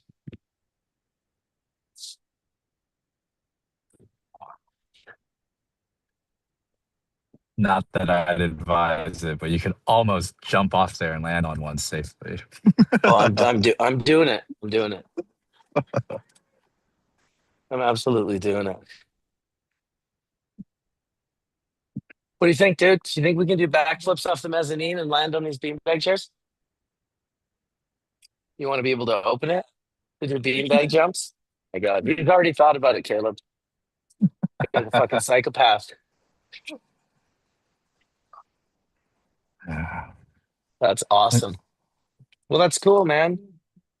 That is cool. I've Well, just been kind of chilling by myself in here, actually, telling some stories and talking to the folks in chat. yeah. I was man, nice. Etienne has joined. I have last Sunday I was at Mendo Cup. I was unable Yeah. to join. That was a fun local event. And it's the first event that I've heard of that took all the profits that they got from ticket sales, food sales at the event, and from the sponsors, and are distributing it back to the farmers that entered. So, I'd love to see that be a new standard in cups because not only, I mean, farmers or rosin makers, when they're entering a competition, they've got to put up their best product. There's already an opportunity cost there. If there's competitions where, especially when they're invite only or when they're geographically limited, if the Yeah. actual cash cost of participating can be zero or in this case negative, that'd be great. So here's a question. The people that threw the event, did they cover their costs with sponsorship and ticket sales and then give what was left over to the growers? Or okay, so Yes, they exactly. didn't go into debt themselves No, because then it's not feasible. But they did it as nope. a nonprofit. They didn't make any profit. It didn't make any profit, and there was a big team of volunteers that was also needed to make it happen. Okay. Well, that's cool. Yeah, that's a cool idea. You just what I'm my thing is when I wanted to do legends as just legends, it was okay. But when Sam turned it into a contest, suddenly the hash makers were more willing to spend the time and the money and the energy. It was just like they wanted it to be a contest because they wanted to either like win or get second or Mhm. third, and then really like put that on their Instagram, put it on their bios, put it like really promote that idea that I'm an award-winning hash maker, which was kind of the benefit for them, right? Like, and not always were they the grower. Sometimes they were just the hash maker. I was always obviously more impressed when they were the grower and the hash maker. It was like, oh my God, that's incredible. But I also kind of always promoted at Legends that people bring their growers. It's like, oh, bring your grower. Like Mhm. we want to hear from them too. So yeah, that's pretty cool, man. That was distributed back to them. That is fucking super cool. The winner was a Fire Horse OG from Ooh. Arcana Flowers in the year of the Fire Horse. That was fitting. And second place was Royal Blueberry from Emerald Spirit Botanicals, which had 9% THC. So that's also super interesting. 9. It was a 1-to-1. Someone's Interesting. waving. Yeah, Etienne, how you doing, buddy? How's it going, homie? You're muted. Oh, he's having a conversation. He's like, I'm not talking to you. Hello, hello, Etienne, Fontaine, vous sommes mutés. Sorry, I was negotiating some piatella. I'm at the La Crema Gracia, and I'm asking for the house hash because I have my own. Don't get me wrong, which I am toking on. But yeah, hi everybody, welcome. Hi from Barcelona.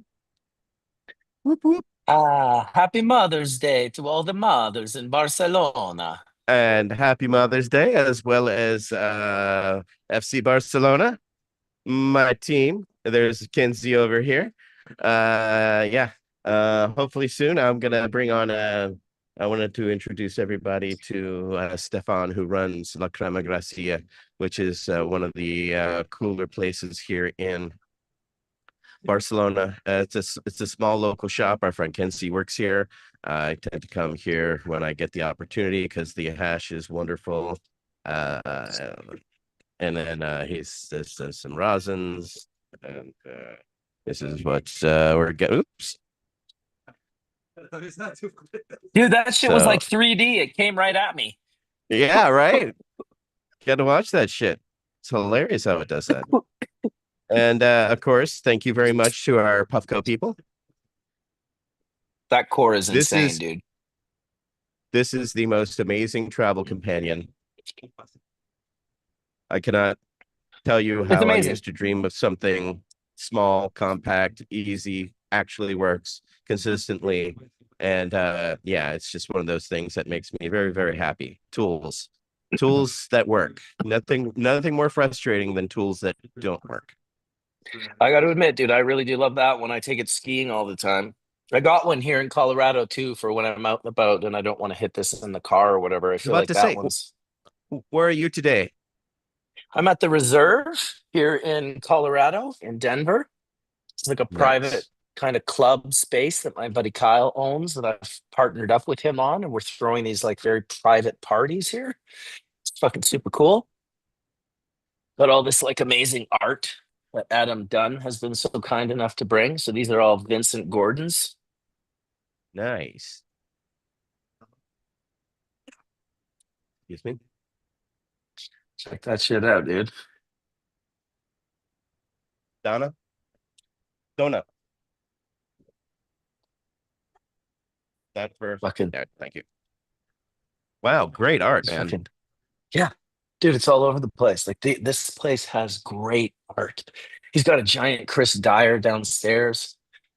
I don't know how far I could go before I lose the internet, though. So I'm gonna just. Oh yeah, He's like, there's a So mesh net everywhere. love your shirt. You like that? Yeah, that's fucking awesome, man. Slanger, Yeah, dude. slanging. My old homie Slinger. Hell yeah. What's that guy? So you're in Barcelona. Things are wonderful. You're at La Crema. Yeah, and of course for all the art around me, and of course, yeah, it's a well lit place with lots of great cannabis art by Mossy Giant. So behind me, of course, is the history of Mexico, which is going to be coming out very soon in comic book form. So that's I guess the main drawing or the main gallery, and then there's a full breakdown of everybody in the book. So there'll be the grand history of Mexico coming soon, because of Very course cool. there's a large history of cannabis around the world, and it's great to see these cultures being embraced, as well as yeah, people care. Yeah, and on top of that, it's you know acknowledgement of our history is something that we've been denied for so many years, right? But our education systems is something we've all had to learn from, right? The counterculture or the underground and our smoking circles, etc. Because it's definitely, now it's being taught in higher educated places, but earlier on, we had to figure all this stuff out on our own, right? There was no Oaksterdam universities and things like that to really rally around or point us in the directions, until our generation of people really started to push it in a direction that we realized education had to go beyond just passing out flyers and you know talking to the fellow man. We had to get a little serious about shit. So, Yeah. No shit. Hey, I have a question. yep. One of the things I love Barcelona. It's one of my favorite cities, and I loved the spots, the private clubs. One of the things I just absolutely can't handle is the tobacco smoke. It seems like Yeah. everyone that I go to has this, like it just has tobacco smoke. Is there any in Barcelona that don't allow that, or is it pretty much 100% everyone's smoking with tobacco in these venues? No, not everybody, but it's an accepted reality. Unfortunately, it's more, I think, a Spanish tradition. Mm, It's like that mistake I made. Well, it's a European tradition, right? Where the first time I made a mistake in Amsterdam in '95, somebody's like, "You want to hit this?" And I was like, "Sure," and took a fucking big old whiff of that. And of course, it was a tobacco hash joint, and of course, I was hacking like a wee little child, because not prepared for the tobacco. Or would not yeah. have inhaled as deep, right? So, no, unfortunately, it's just a reality of the culture. Um, Fuck. Maybe there are. Let me ask: are there clubs that don't allow tobacco smoking that are strictly cannabis, or is it pretty much all mixed? I think it's pretty much all mixed. Yeah, yeah. Stefan, he's the owner. He says it's pretty much all an all mix. So that's a So unique spot. That's a unique thing in Barcelona, that if you opened the only non-tobacco spot, you would have no competition with the people who didn't want to be in tobacco. There's got to be like hundreds of them at any given time in the city. yeah, oh yeah. I mean, there's hundreds of clubs, but he says, yeah, it's common. So that's the thing, is tobacco is usually mixed with to stretch things out. Because Yeah. again, traditionally it's not flour, because Morocco is just over the Mediterranean. So they're used to, dry crumbly hash. And so dry crumbly hash is what goes into this, their cigarettes or their joints, quote unquote. But you remember when we were in Barcelona, I mean, we're in Amsterdam, they would call our joints either Germans or Americans, because it was strictly cannabis, because that's how, Yeah. they viewed us as the weirdos, right? Because we actually Totally. did not mix our hash and tobacco. We put hash in our weed, and they're like, "What the fuck are you doing?" Right? Because we were, and Sam and everybody else, you just follow his little trail of screens everywhere, right? So everybody had their thing, but the majority of Dutch and European people again, I think it's this traditional dryer hash that they're used to using a lighter to crumble and stretch it along their tobacco because there was just no cannabis flower or floss, to mix anything with, and if so, it was mixing it with hash. It's just they consider that some sort of weird sin. Well, hopefully, down the line they can, like all of us, just learn that, oh yeah, shit, we grew up with this, but maybe it's not the best way, but we can still do this. It just seems like a wild thing to combine cannabis with tobacco and the way it affects your lungs and the way it goes deep into your lungs, especially with cannabis, with the help of cannabis. It would be cool to see something there that was tobacco free. That was my only kind of bummer, that I could never hang out at the shops, even HQ. And David spent an incredible amount of money on an HVAC system, like 60 or 70,000 euros, just this beautiful system. But when it got busy in there, to me, I just get sick. I feel physically ill from it. Like I'm being poisoned. And that's fucking crazy. Like, that's crazy.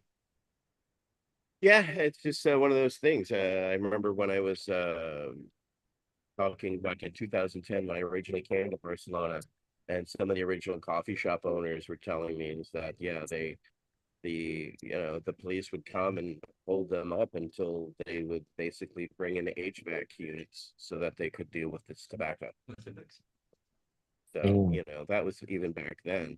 And literally the guy said, yeah, we had to sit there with the cops pointing guns at us until the HVAC people showed up.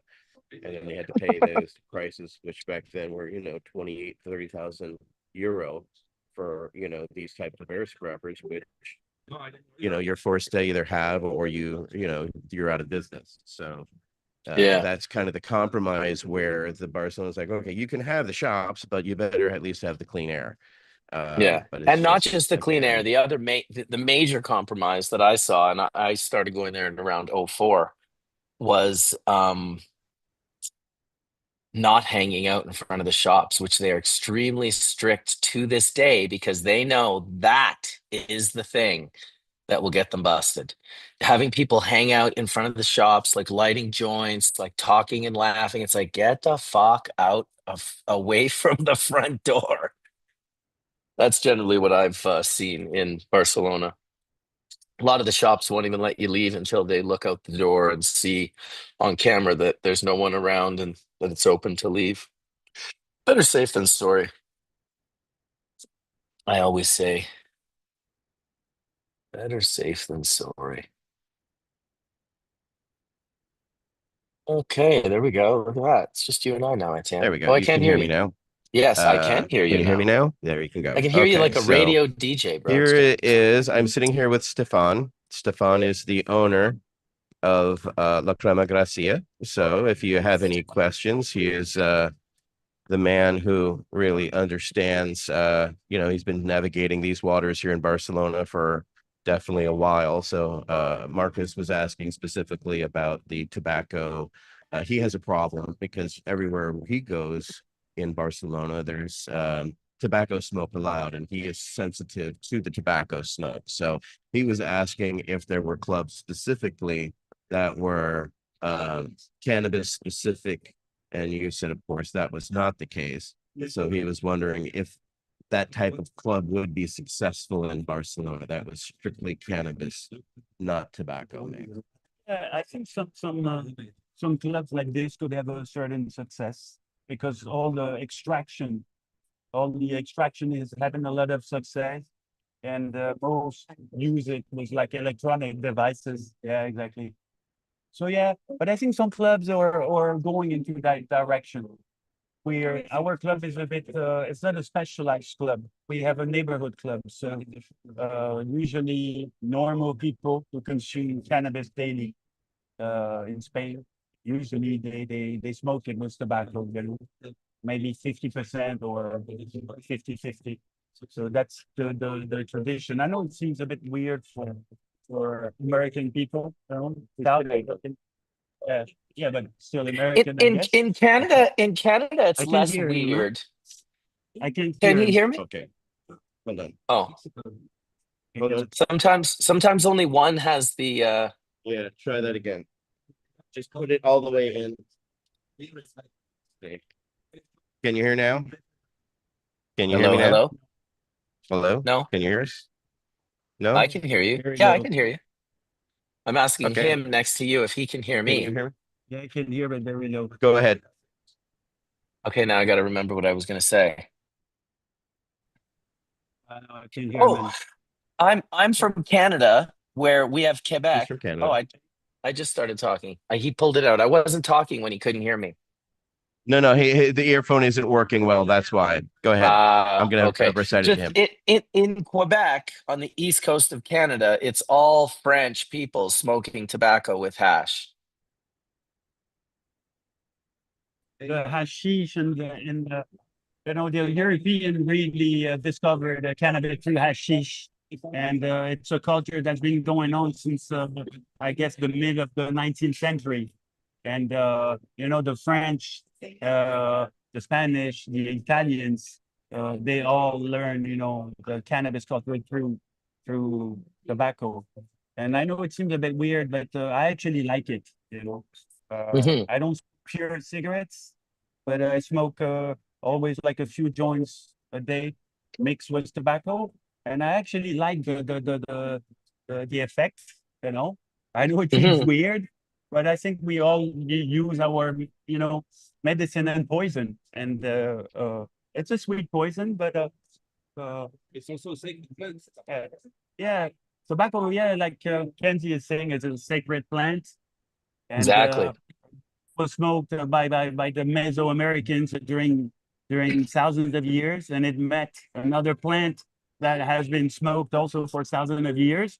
So it's a bit weird, but we do it. I don't know. Well, it's I it's don't it's not that tobacco is weird. It's that what most people on the smoke left, but isn't tobacco. It's like shredded paper with nicotine liquid soaked on it. It's sprayed with radium 226. Like the tobacco industry, if you just look at how they care for the plants, it's not the sacred plant that we're talking about. Of course, the Jamaicans smoked cannabis with their uh, uh, tobacco. The Indians in India, sadhus smoking chillums on the banks of the Ganges, they're all mixing the hash with tobacco.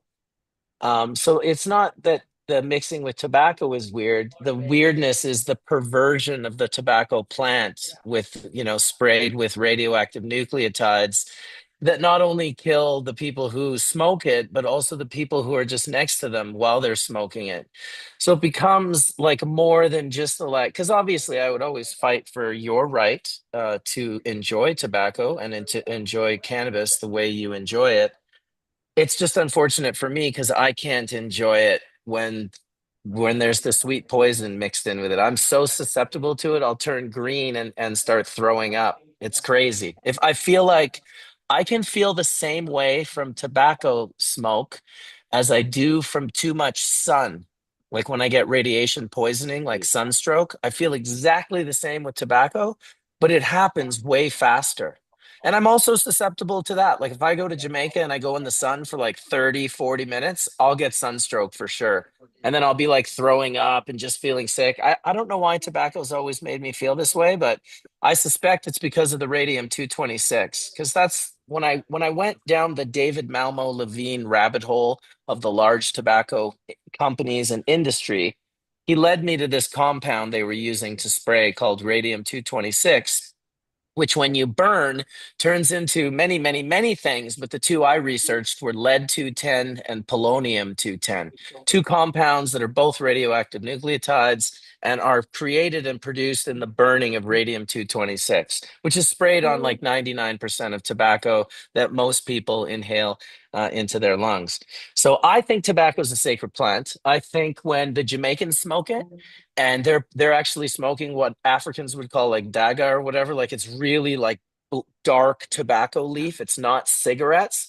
That shit never gave me a headache once at all. The Indians in India, the sadhus, when I smoked chillums with them, that gave me a headache. because they were using cigarettes, not actual tobacco, just from some field. They had the little shredded paper with the, so it's those are, we just have to identify that they're very different things. And there's a higher caliber of tobacco, just like there is a higher caliber of cannabis. And I literally could help be the nose that I could go next to anyone and tell them if the tobacco they're smoking is good or bad, because I'll get sick instantly when it's bad, like so fast.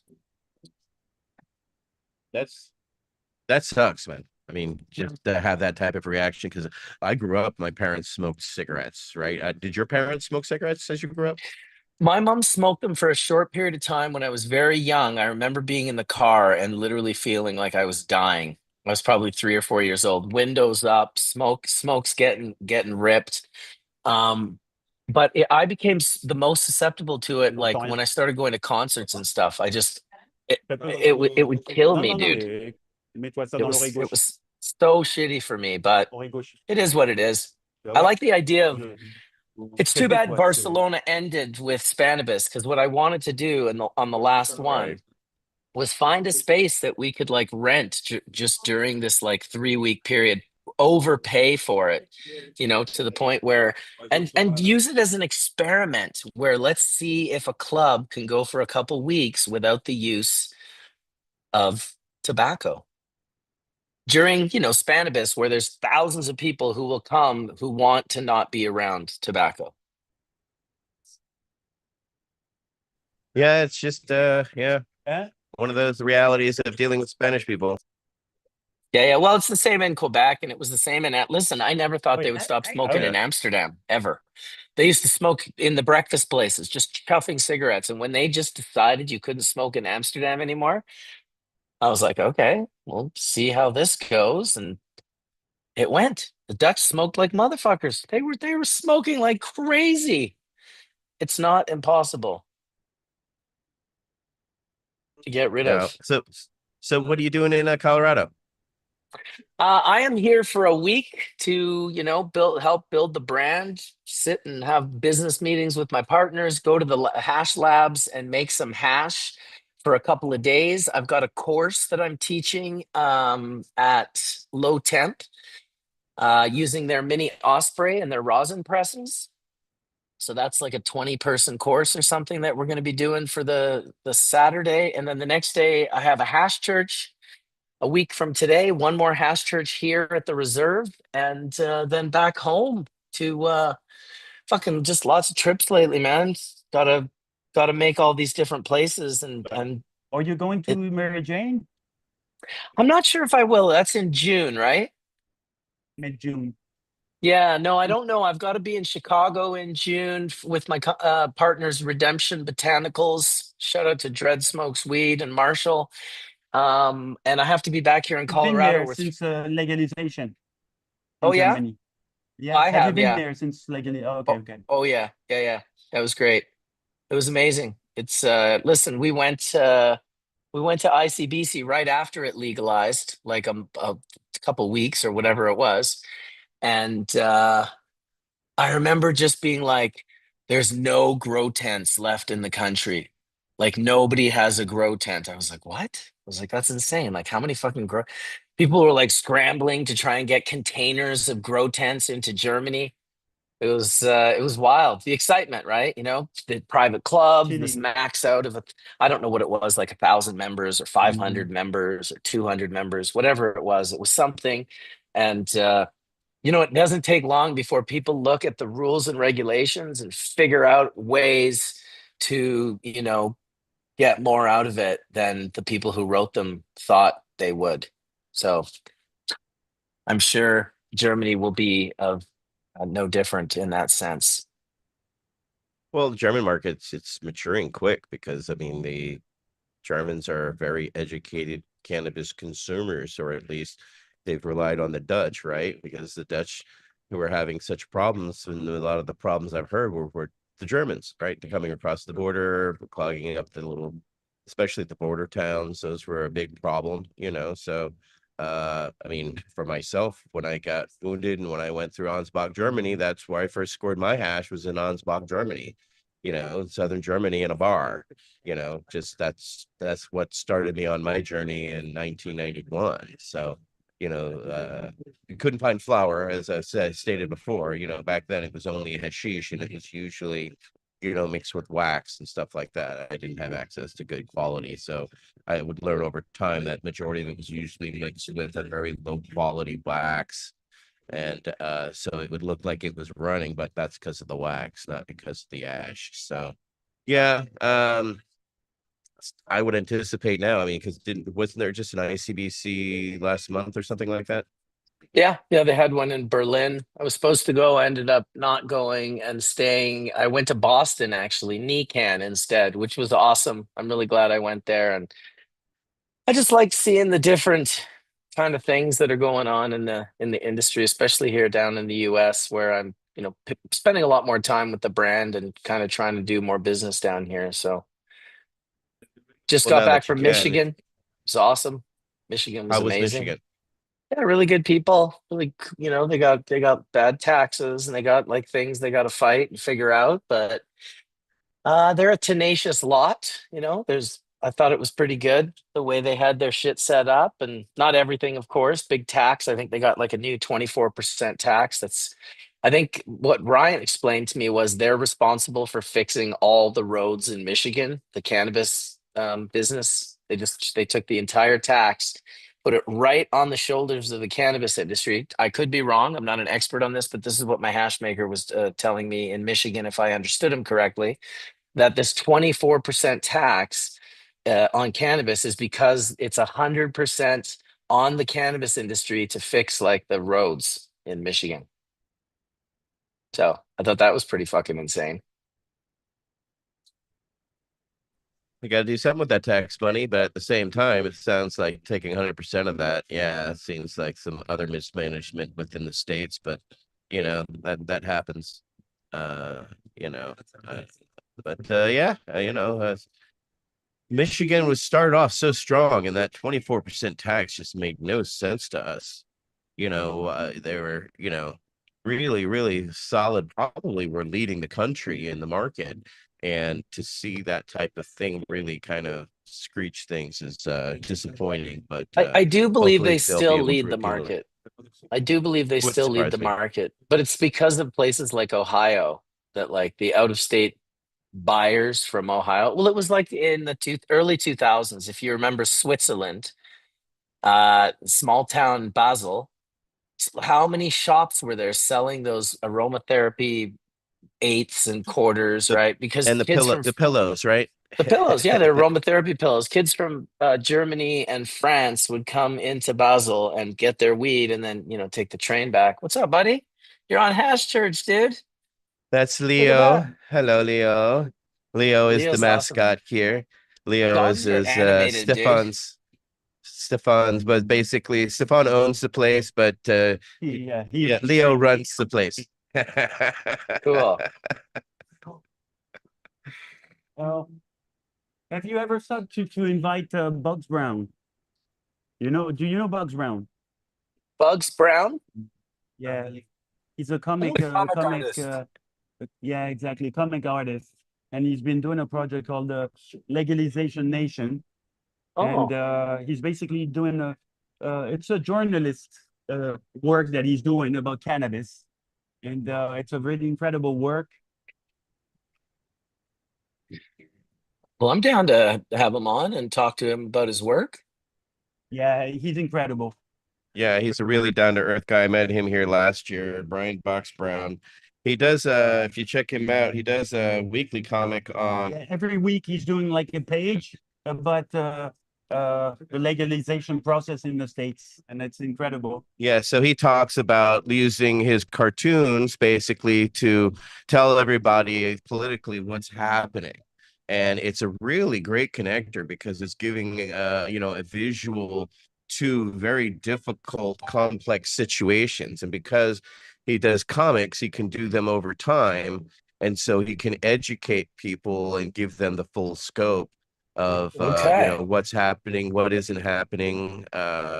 So highly recommend him. He's a really down to earth, cool guy, and his art as well as his politics on it are really on point. He really does his research. He really knows what he's doing, and he has a great, he has his own unique touch, which is growing up as a cartoon artist myself. That's something that's not easy to do, is to, cut your own niche in, art, much less find a voice alongside of it. So to combine the two, like he has done, seems to be a representative of the education of the cannabis consumer about the laws that are happening around them, because unfortunately the cannabis consumer is not educating themselves, or two, a lot of the organizations not access to the people to have to educate them about the initial issues, etc. That's why when I'm always on, I'm telling people, hey, find an organization that you believe in, plug in, get active, get involved, because these all starts as little regional areas and actions. The club here, as he stated, is a neighborhood club, so he caters to his neighbors. I see a woman here who has her dog. We met him the other day walking down the street, and so it's community is one of the things that we found working in Berkeley that really helped us deal with perception, right? Because people have their own ideas about what we do in cannabis, and the majority of things they have are erroneous misconceptions that they've worked in their head, that they think they're, as going into a basement or something, and you're going to get either the wizard bong or the dragon bong to choose from. And when you show them how normal and accepted, and they see how if you look around here, this place is full, and it's every social economic barrier, every color, creed, etc. There's no direct put finger on that is a cannabis person. So actively listening to your community so that you can have you can't see, but right now, let's see at the end here,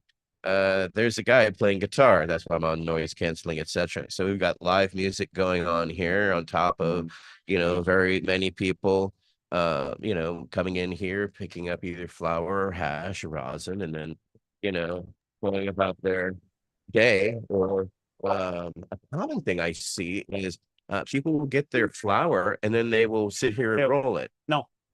And so they'll roll their joints to whichever, and then okay, hi, and then they go on their way. So the majority of people I see come in, hang out, but there's definitely a large percentage that also come in, and then when they get their stuff, they roll it up, because they're there's free papers and all that sort of stuff for people to hang out in. And that social atmosphere, right? You saw that early on in Vancouver, and how important it is to have that community, that feel, right? Because you could have not have survived as long. I mean, even Mark Emery, the notorious one now, but even back in the day, he could have not have done it without the support of the community, and the community believing in what they were doing, right? So this is one way that you do that, is by actively listening to your community and providing it for your community. So those are important status that we realized early on in our patients group, because the police were running away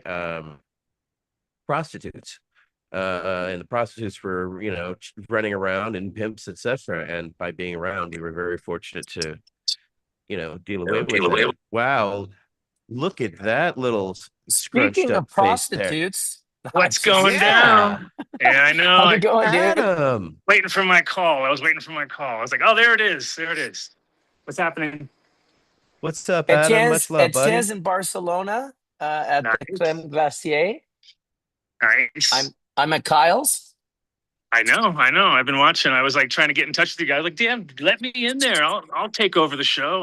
I'll give you a break. Fuck yeah. So you're in the grow.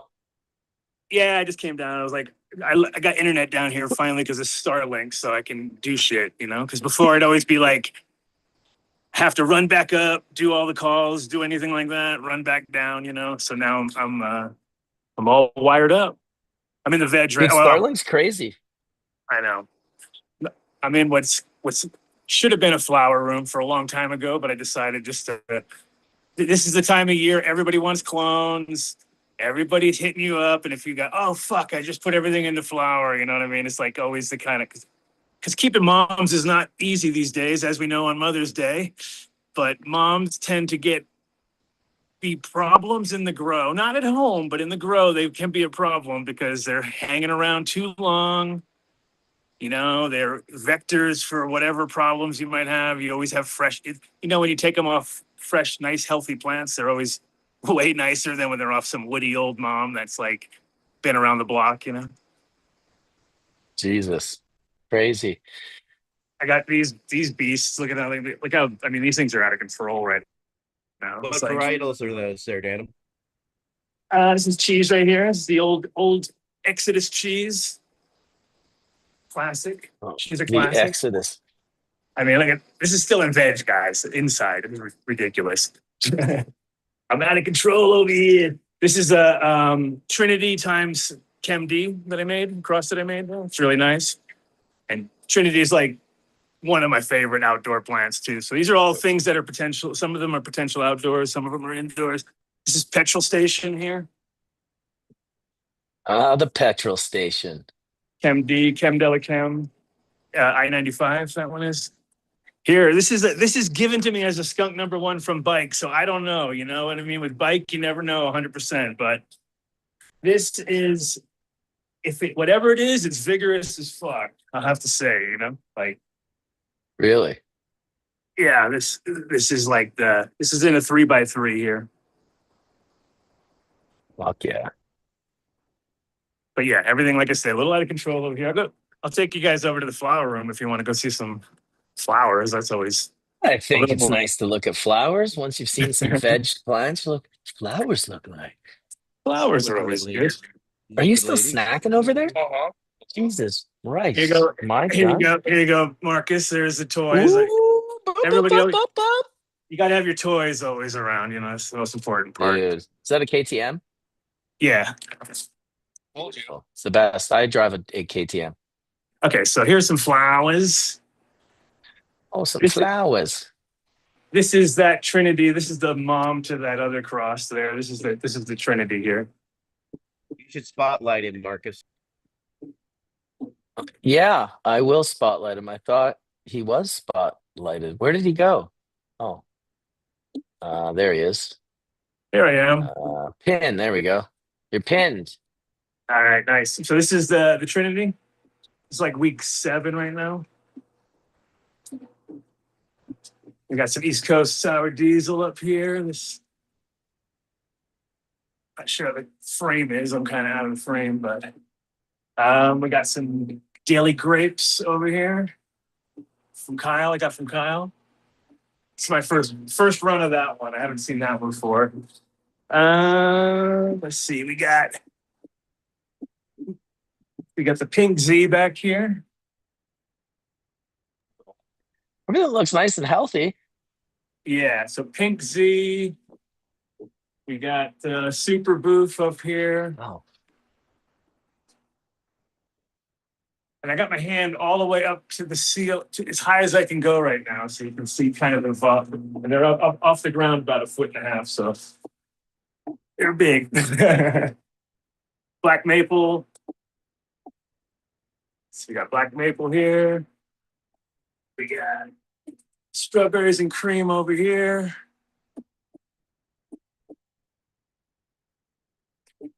Here's my oldest plant right here. Here's the original bubble gum, the cut that I got back from my friend Bucky, who got it from me in Amsterdam and brought it back to America and held on the to it. Indiana bubble gum? No, I'm joking. I'm don't joking. know that. I'll never. But no, that's the original cut, which is amazing because when I got it back, I was like, I can't believe I got the original fucking, like the original thing I ever did, over there. As far as that, not the first plant. First plant I grew was from Homegrown Fantasies, from some seeds that came in their weed, like literally, like seeded weed at a coffee shop. So I was like, I'm gonna grow this bitch, We got pink lemonade here. Oh yeah. We got.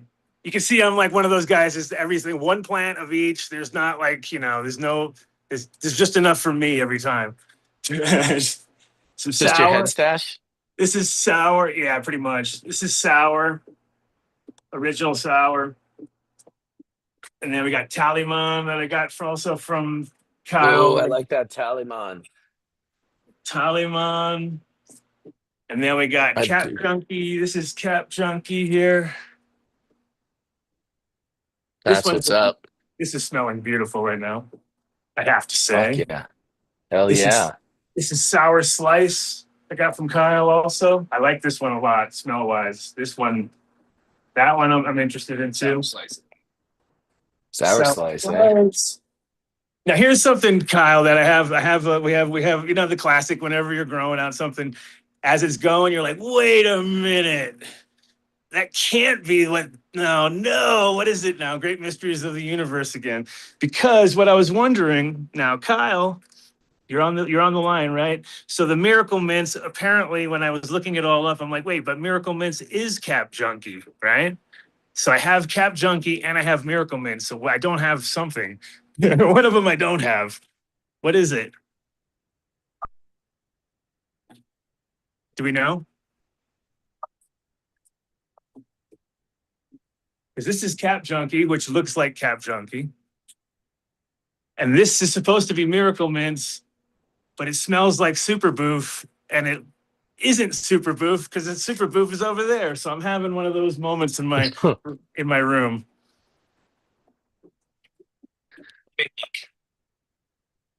Any ideas? He's doing the research I'm now. looking right now. Okay.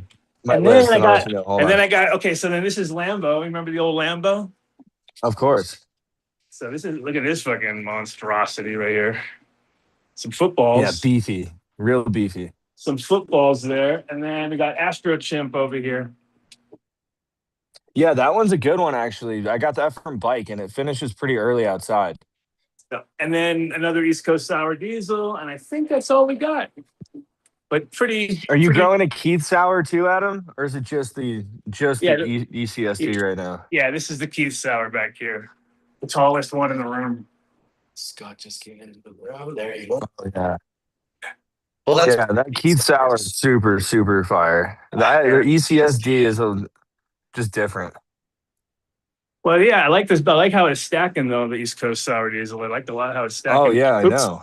And there's not. I'm running into yo-yos now. I'm like, but anyway. And this is all on the Sunscape. I'm using the Sunscapes, which are, you know, we got the adjustable spectrum on them and shit. So it's a very nice. This is like my R&D room basically. Whenever I try something new, I put it in here. It's the R&D zone. nice. So Oh, it looks good. there you go. Looks good. Maybe I'll smoke some of the resin in the near future with you. I hope so. I think, but I was just thinking about timing wise, and I'm like, wait a minute. I think we're going to be good for DGC. We'll have definitely something fresh coming off of there. Awesome. So, Well, I want to welcome Scott into the room. Scott just popped in from Low Temp. How's it going, dude? Hey, how's it going, guys? Thank you very much for having me. Yeah, dude, absolutely. Well, We're just chilling out. Adam's showing us his little R&D room that wasn't so little. It was actually pretty awesome. Fucking all individual plants. I don't know how much he caught of that, but Yeah, that's a hell of an R&D room. It looks very good in there. I'm jealous. thanks. yeah, absolutely. So yeah, I bumped into Scott in Boston, right? Nican. Yes, Where's the sir. pizza? Get in the car.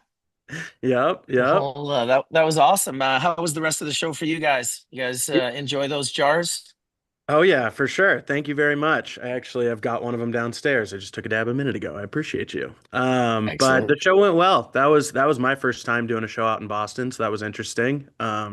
Boston's a cool place. Got a little bit of time to run around the town and see everything, and it was cool. It was a good show. We got in and out, and it worked well. Yeah, I thought kind of the same thing. It was like just tons of good people, different people. The odds person that I would know, but there was just so many people that I didn't know that it was pretty nice. I had it already. Yeah, For it sure. was Lots of new pretty damn. faces. Yeah. Yeah, so I guess I mentioned a little bit about the class that we're doing the collaboration with Low Temp and Bubble Man earlier, but I kind of was like, oh, I won't, mention too much about it because Scott's going to come in and we're going to talk a bit about it together. So yeah, if you want to maybe maybe you could explain to the audience like what it's been in the past and the ones that you've had in the past leading into what we're going to do together, and then I can speak a little bit about what my plan is. Yeah, for sure. So we've done this a couple times before. I think only twice so far in Colorado. We've traveled sometimes. Years ago, we did some classes in Oklahoma and different places around the country. But this is our third one that we get to host at HQ, which is really cool. We built our showroom for this purpose, just to have all of our equipment hooked up the way that we want it hooked up. Have everything set up as best we possibly can, and then invite everybody to come in to see how we did it and have some of the world's best hash makers, yourself included, come and teach us how they use our equipment. So we've done this previously in Colorado with Nicotee and with Real Cannabis Chris. Both of those classes went really well. It was great to have everybody come and hang out and get to see some live washing, some live pressing, hear from the experts how they do everything, and maybe learn a couple things that they can implement in their own facilities. But yeah, it's been a lot of fun doing these classes. We haven't had one for I think almost 2 years, so I'm really excited for Saturday next week. They're always a lot of fun, and I'm excited to see everybody come out for it. So if you're coming, thank you very much, and I'll see you on Saturday. Absolutely. I'm super excited about it as well. I think it's going to be fucking awesome. I've putting a little more attention into it. I've been busy, but I made a couple of more posts, and your video that you filmed in Spain was great. That was the sort of breakthrough video to let everyone know. And yeah, I think it's going to be really good. I want to start with a history of water extraction, and really from my mouth to their ears, give a really nice, concise, my perspective of my experience of what the history of water extraction is and all the people who play a part in it. And I don't think, those names will come as any big surprise to anyone that's in there. And then I also want to um, I thought I had lost it, but I had this sort of PDF with 45 really great macro images from when I early in my macro career, around 2008, 2009. I wanted to learn more about the trichome and the sort of macro world of cannabis, and I was learning to trichome and systolith hair and certain things from university papers on mint and other plants that secrete essential oils in these glandular trichomes. But I felt like if I could spend more time with them closer up, I would learn what they are by even just learning more specifically what they look like.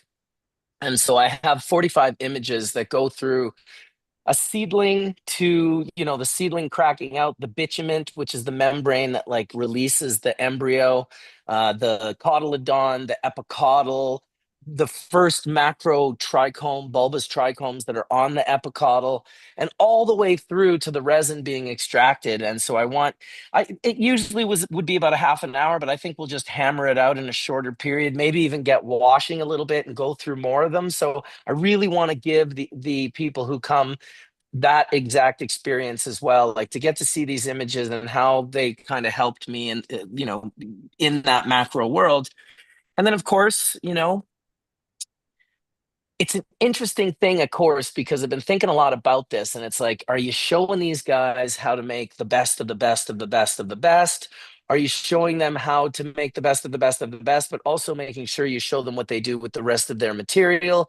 So you have this very unique world of the high-end hash world where they really care about one thing and one thing only, which is that first 90 micron wash, unpressed 6 star, which is great. I can show people how to do that all day long, but I also like the idea of showing people how to create a company that can maintain economic viability and allow one to continue to create podium level products while making sure that you offer a variety of products that still hold some margin of or another, but is not like, disty and floor sweepings and botanical terps. If that's what you're selling, hey, that's I'm not critiquing you. I'm just saying in the world that we're existing in, we've got people who want to do things at this highest level, and some of them don't understand when you actually get into the business aspect of it, that there's going to be more to it than just producing 90 micron first wash, 6 star bubble hash, or or rosin.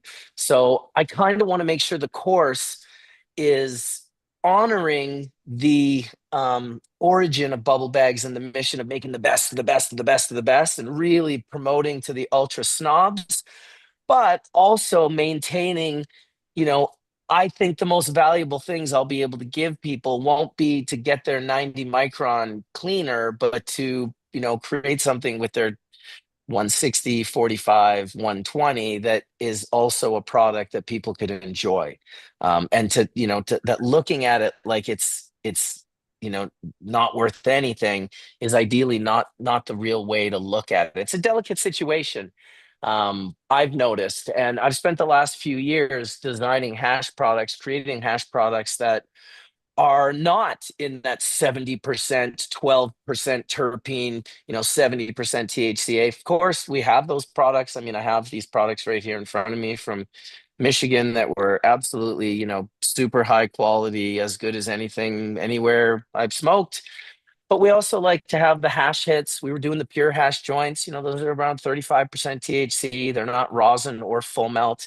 They're a beautiful full experience. In fact, I hope to make some and bring them to the course so that we can smoke some of these pure hash joints with the people that come to it. Bottom line, we're going to have a great time. I'm excited for it, and I'm honored that you guys asked me. It's great that I can come to Colorado, and it's great that our the two of us, Bowman and Low Temp, can sort of engage together in a way that, I mean, you guys hold this place down, right? This is your house. I'm visiting. I'm just trying to be respectful.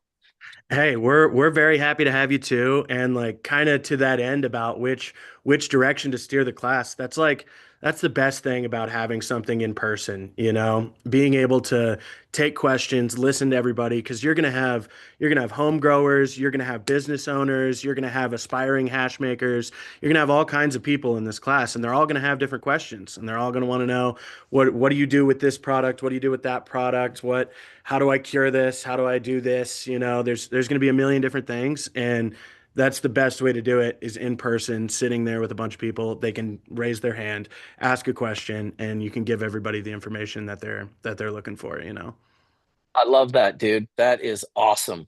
That I should have probably thought of that perspective, but I really didn't, and that'll make things even easier for me. The more questions, the better. Oh yeah, don't worry. All of our attendees always have a lot of questions. Nobody is shy when they're sitting in the room. They're ready to ask away. It usually keeps things flowing pretty well. But yeah, we're super excited to have you. We're super excited to have you working with the Mini Osprey. Being able to do a live wash for everybody will be very cool. Getting to do some Yep. pressing will be very cool. I'm not 100% sure, but I think we are going to be strain specific across that. So we're going to be able to wash the same strain that we're going to be pressing later, which is pretty cool. Get to try some fresh dabs of some of the same cultivar. But yeah, we're getting everything lined up. We're excited to have you and excited for everybody else who's coming out for it. Awesome. Yeah. And I plan on spending a couple of days prior to the event washing in my own lab here with the Mini Osprey as well. So I'll get really quite well acquainted with it. I saw it the other day at Scott's place from Puffco. He's got a beautiful little unit with the new lid, and he was just, bragging about his unit. I was like, dude, this is nice. This is a nice little unit, well priced. So I look forward to yeah, I look forward to the whole thing, dude. Just spending some time with some bubble ambassadors, some people that are really have an intent on taking it to the next level, and hopefully, well, I guarantee we'll give them everything they came to get. For We'll sure. over deliver. I actually just saw a question pop up on my app here, and it said, "When is the class?" The class is going to be May 16th, which I think is next Saturday. I'm pretty sure, Yep. and we're running from 8 a.m. to 5 or 6 p.m. somewhere in there. Lunch provided. It's gonna be a lot of fun. We're gonna smoke a lot of hash, hopefully learn some good stuff, and have a real nice day. Yeah, it's going to be a great experience. There's no doubt about it. I'm very excited about it. I haven't got to the point where slowly but surely as I come back to the US, it's like I'm like, please don't tell me I can't come in. And this trip, because I came in through Windsor and I took the tunnel bus under the fucking water to Detroit. And that's where I cleared customs. And I called my lawyer. I was like, "Hey, what's it going to be like clearing customs in Windsor?" And he's like, "I don't know. I'm from Bellingham. Like, let me know," kind of thing. Like, I was like, "Oh shit." So it was great. It was a very good experience in the sense that I'm definitely, I just can't, I'm so grateful that I have this waiver and that I'm allowed to come down and I'm allowed to be in the US, that I am not messing with it in any way, shape, or form. I'm just absolutely stoked when they let me in. And this time when I came in, they were asking me questions. He's like, "Oh, I see you had some like trouble with marijuana," and I was like, "Yeah." He's like, "What'd you get caught? A couple of joints?" I'm like, "Eh." He's like, "Oh, a couple of ounces?" I'm like, "Eh." He's like, "Oh, a couple of pounds?" And I'm like, "Eh." He's like, "How much did you get caught with?" I'm like, "Oh, it was some kilos. I think I said a couple of kilos." Yeah. And it was, it was a couple of kilos, a little bit more, but it was kilos. And he was like, "Okay, well, I don't really remember exactly what he said, but it was something like, okay, well, you're doing good now. You got the permission and the waiver. So, here you go." He gives me my passport and my papers, like, "Have a good day." And I'm just like, dude, you can't imagine for 30 years that like I just could not go across the border. Like, and for 5 of those 30 years, I tried, and they just were like, it was like they were not going to let me into the States. So the fact that I can come now, I'm pretty darn stoked. And the fact that we can come and just have a fun class and a fun afternoon, eat some food and make some dabs. I'm absolutely stoked on Colorado, really. I could see why you moved here, Adam. No, I never thought in a million years Adam would leave Amsterdam. Like, honestly, he was kind of like, I only knew Amsterdam with Adam in it. I didn't really I mean, know. when your name is Adam and you're walking around and everything says Adam on it, you're like, I this know. is this is my fucking town right here. I was like, I can't leave here. There's nowhere to go. It's so So, true. A damn, everywhere. Triple X, that triple was X, A damn. that was my whole thing. But in general, I'm glad I did leave because now I look and I'm like, ooh, it is going backwards for sure in many, many ways. So Well, living in an apartment in Amsterdam cannot be compared to living on a farm in Colorado. I think that you could, in correct. the least, acknowledge that. Yeah, Probably a yeah, better place for your son to grow up. definitely, definitely. Because the thing is, like Doug's kid is, he speaks with a very heavy Dutch accent, and he can't help it. You know what I mean? It's just he was raised there. It's just the way it is. Even if he's an American dad, he's surrounded by kids. He's not going to start sounding like me. You know what I mean? So it's kind of funny to watch. Like you got your own kid who got a complete Dutch accent. But yes, you know how that is, huh? Yes, very much the Dutchies, huh? Oh, very good, very good. Sugary powdery crystal, yeah. Yeah. That is fucking awesome. That's Uh, so good, dude. Oh, I'm also, I don't know if we've managed to figure this out, but we're probably going to try and have a little gathering for Hash Church the next day after this low temp course. I think Kenzie and Kyle had an email. They're figuring it out. I don't know exactly what to announce, but I know I'm going to be here next Sunday at 10 a.m. till 2 p.m. to do Hash Church. And I think Kyle was going to do a small ticketed event. So if there's an event, we'll put tickets up eventually somewhere, and maybe we'll see some people. Awesome.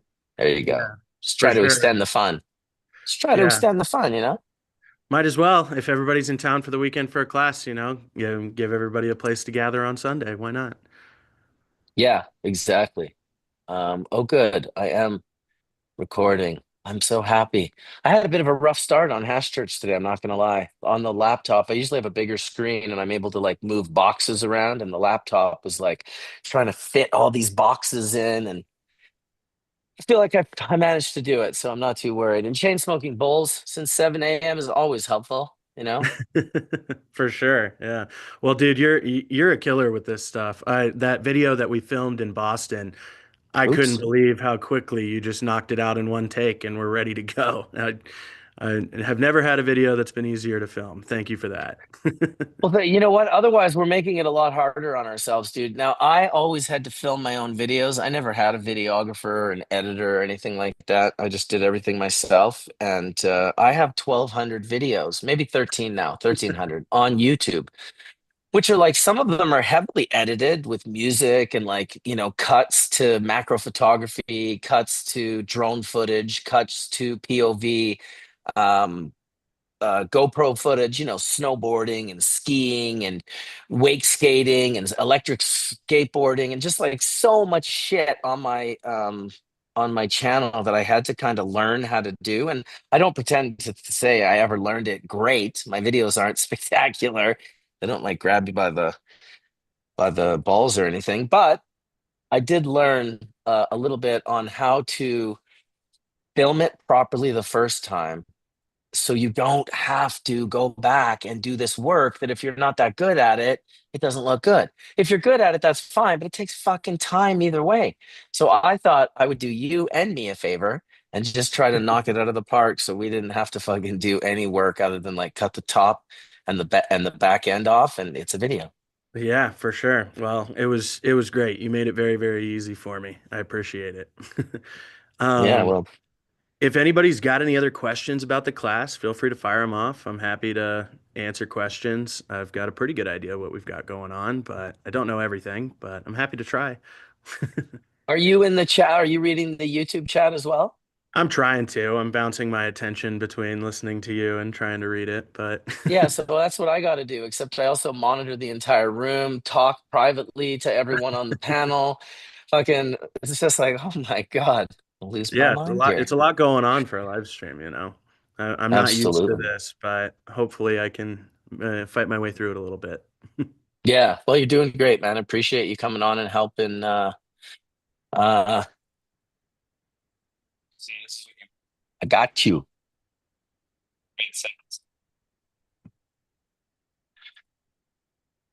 Oh, there we go. Dred says he needs a gramming machine.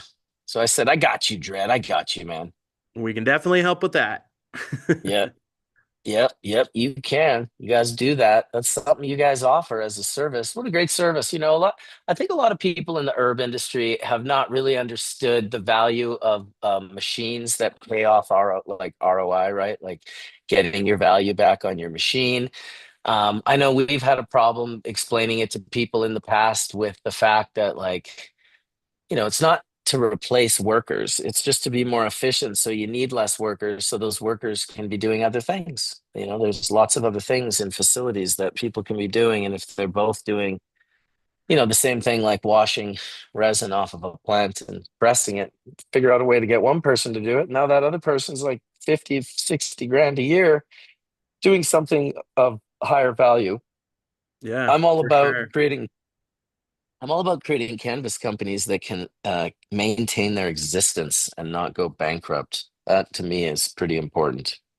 For sure. I mean, that's the name of the game for us is just making your lab as efficient as it can be. And that means, less people, less hours, same quality, and just trying to make everything work. And I think the grammar helps a lot with that. I've seen a lot of conversation about it online lately. And the main point that I think most people are missing on is just the like anti-contamination factor that it brings to the table, by completely eliminating the need for somebody to scoop this out of a jar, put it into here, weigh it, put the lid on and everything. You eliminate all that opportunity for skin cells or hairs or dust or anything else to fall down in there.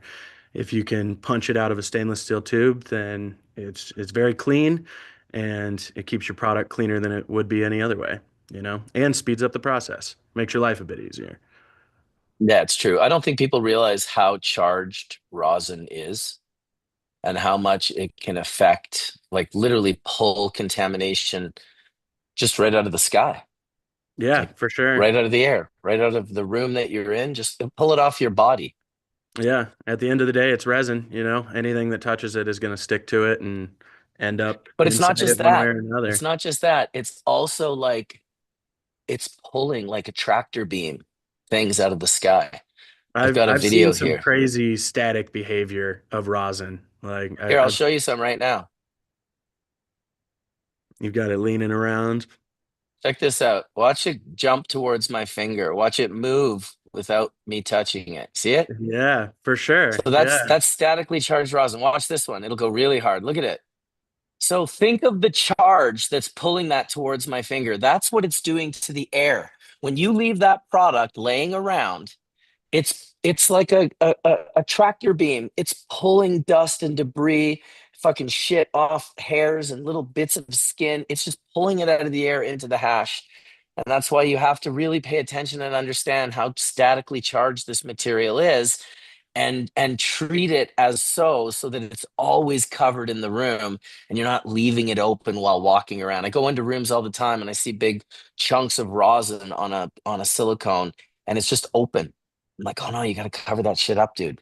For sure. Yeah. I've seen it a few times and your heart kind of stops and you're like, ooh, nope, you got to put that in a jar, buddy, or get some parchment over Yeah, it or something. exactly. Yeah. Exactly. So we'll end up going over a lot of this stuff on the course. I think it'll be a pretty darn fun time, and I'm looking forward to many more collaborations with Low Temp. Yeah, for sure. We're excited and we're hoping we end up with a full house and everybody comes out, fills the place up, takes a bunch of dabs with us. We've got some lunch. Actually, Kenzie texted me this morning what the menu is going to be, and it sounds pretty good. Oh, nice. Let's see. We got some tomato salad, fried rice, steamed veggies, flank steak with chili oil and chimichurri, and brownie sundaes. So we've even got the dessert covered. Oh We're excited. shit. Yeah. Sounds pretty good. Sounds Yeah. pretty good. I'm ready for lunch already. Right? Yeah, I'm actually I am too. It's Kyle's birthday today here from the reserve. Happy birthday, Kyle. I've heard a Kyle's lot about your 33. space. I haven't been able to visit it yet, but I need to make Dude, my way over there. And look at this fucking space, dude. yeah, for sure. Alex was telling me about it the other day. Scully vibes. I'm sure you Scully. Yeah, guys know Scully's gonna do a Scully. wall here. Yeah, We love yeah. Scully here. He rents some space from me in this building here where I've got my studio on the first floor. So Oh, he sick. was telling me all about it and he was very, very excited about it after he got to visit for the first time. So I'm He excited to go did check a it out. he did a hash church with us as well, where he drew or created his drawing the entire time the hash church was going on, and then at the end he created a custom hash church poster out of the drawing, and he's selling them for $20 or whatever signed. It's pretty cool. Oh, I know. I told him immediately to sign me up for one of those. Hell yeah, you did, Etienne. Oh, nice, Scott. Yeah, I'm gonna be getting one as well, absolutely, because that's just fucking awesome. Yeah, they're so cool. I'm blessed to have a bunch of his artwork all over this space. He kind of fills in all the blanks on the walls and whatnot. It's great. Well, Adam has put an enormous amount of art at this place, including just a monster dyer. How was that? Like 16 feet wide or something? 16 by 8 feet. Yeah, it's a really incredible piece that's downstairs. There's tons of incredible pieces all over, to be honest, but that one's shockingly incredible. Yeah, I think I saw a picture of it. Scott, I definitely need out to of make it over curiosity, is that a Ralph Steadman behind you? What is that? there. Yes, it is one of his posters. It's the Hunter S. Thompson. Stick. Yeah, very distinct. Yeah, pretty cool, right? I think that's Very cool. actually from my friend Brad, who owns Rip Tip, and he's also based out of this office, and he put that one up. Pretty cool. Very awesome. Very awesome. Well, we've been going since 10, 11, 12. Probably go till 1. I got another half an hour. I showed them already. Take us on the I tour, showed all Marcus. those pictures. I can Take us take on the you. tour. Oh, okay. I'll go down to the downstairs too. Hey, wait. Yeah, Why is this blinking? do the full tour. Well, that was me, and I was paying such careful attention.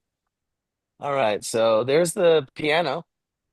Oh, See nice. if I can. There's a little grand piano, baby grand piano up there on the mezzanine, This place looks and then awesome. I think Adam put this fucking thing up. It looks like it's a buck head, but it's all cannabis stalks. Those are those are called plantlers. Plantler. Plantlers. Of course they are. Of course they are. Dude, I these like giant that. I'm fucking stealing that. beanbags. Plantlers. I love it. Look how big these beanbags are. Yeah, Well, those you look need to lay in it. Unless you've got a banana for scale, you have to lay in it to show us how big it is. nice. Okay, sure. I can do that. Here's a There you banana. Oh, Here, Marcus, I'll get a view from up here. Hold on. whoa. These things are awesome. Here you go. Here's for scale. Oh yeah. What's up? One bubble man for scale. That's Those are great. Yeah, those are that's a That big is pretty bubble, cool. bingo. That's a bubble big beanbag. beanbag right there. Good I'm view. 6'2". Dude, that's a great view up there. All right, the elevator just got here. I'm gonna go downstairs. Oh, there you go. Yeah, you See what wouldn't we want got to here. walk like don't walk like a commoner down the stairs. No, we got to do this because it's funny. There you A go. You commoner. get the dual view. Let's close that up. The glass elevator is definitely pretty cool. That's fancy. I like puffing in it. It makes it accessible though too for anybody. So that's awesome. You know what I mean? Like in case you have an event, Very cool. oh, we got to carry you up and down the fucking stairs. Are you kidding me right now? It's like, no, that is not happening. Yeah, for sure. Have you hotboxed the thing yet? Just completely filled it with smoke? Yeah, the first day I ever came here. Of The course day you that have. Adam Yeah. invited me here, I did it. Oh man, look at that artwork behind you. Look at this guy running down the stairs. All right, let's open this shit up. Let's open this shit up. Oh, we did it wrong. Sometimes if you're overzealous, Oh, you're locked in. You're no, stuck in just the elevator. You're gonna have to hotbox it now. Stuck in the I think I should elevator. be okay. You got to do it the right way. I've had this happen the wrong way, so just gotta like do it the right way. Okay, so here's the first piece I saw. I'm in here. Come up front. We're gonna lose the. Okay, sure. So we're in downtown Denver, basically. That's where we are. Oh wow. Which Is is that are you yeah, off Larimer or Blake? That I yeah. It's recognize the this street. Blake. Wait, This is the milk district right here, and there's the baseball Yeah, stadium. Coors Field. Yeah. Awesome location. Yeah. All right, we'll go back in here. We'll show the art. Some of the art that Adam has dropped off here. Fucking incredible. Wow. And then over here, Oh, the pool dude, table. We'll have to get some games going. absolutely, we'll get some games going. Come on Sunday for Hash Church. Oh, you know I'll be there. Yeah. Yeah, yeah, I'll do some of that. And so, yeah, Kyle just has an absolutely spectacular space over here. I mean, we could do a lot of stuff. Here's another one. Adam, I'm guessing you pulled this Aaron White off the wall. that's the original wall of my shop, my first shop in Denver. So I took ripped the I couldn't leave all the art behind, so I cut all the walls out and framed them all out. So that's one of the pieces from that. That's I think that was awesome. smart. Yeah, Ping that's pong so action. cool. Oh, nice. All right, now where are we going? We got to finish the tour with the top floor and the view. All right. Back So we up. push the button. Back up we go. It's 2 floors this time, so we're definitely taking the elevator. Okay. So it's 3 stories of space. Yeah. Exactly. Are you gonna close it properly? Damn, dude. You are a pro. It's fucking awesome. Nice. You Yeah. even got more room in that elevator than they do in every elevator in Barcelona. Yeah. Those aren't elevators, they're lifts. Sure, sure. The lifts. Not to be. Oh, here we go. We're coming up. It's such a cool view when you come up. Yeah, that's It's the sweet. little things. It's the little things that excite us.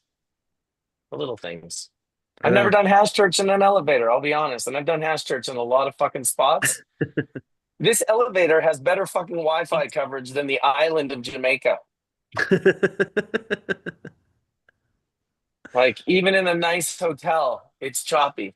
Well, this is dark. Okay, it's just the wall. Super trippy, dude. Here we Oh, go. wow. Gosh, there's so much space in there. That's so cool. Dude, I'm telling you. Just wait until we go out on the deck here. Oh man, it's a good vibe in here. So we patiently wait, then we open. I guess I opened it just without waiting. It has 'Cause I'm this not- little last. It does this little last like it stops and then it goes. "Meh," and if you don't wait Yeah, for that, exactly. I don't. I do not wait for that. All right.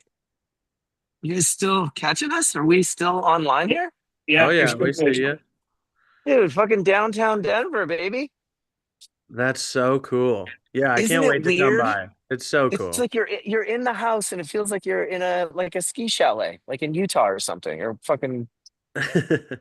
But you're in downtown Denver. You're just like in. Last night it was like Fast and the Furious. They were like, the cars were like, I can't even explain how loud they were. They were like, they must have Oh been like yeah. alcohol injected race cars or something, like super fucking loud, like for sure illegally loud. Like there's no way that 400 decibels is a legal amount for people to. Oh, this is nice actually, Kyle. We can just do hash church right here on your birthday. Fuck, dude. That's It pretty is sweet. gorgeous.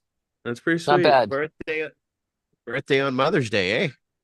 Yeah, birthday on Mother's Day. How sweet is that? What a My, double, my, like, my because birthday was on Father's Day this year, so it's always on a cause when it's on a Sunday, you know. So I was born on Father's Day on June 15th, but and last year was also the same deal. Anytime it's on a Sunday, I'm like, nice.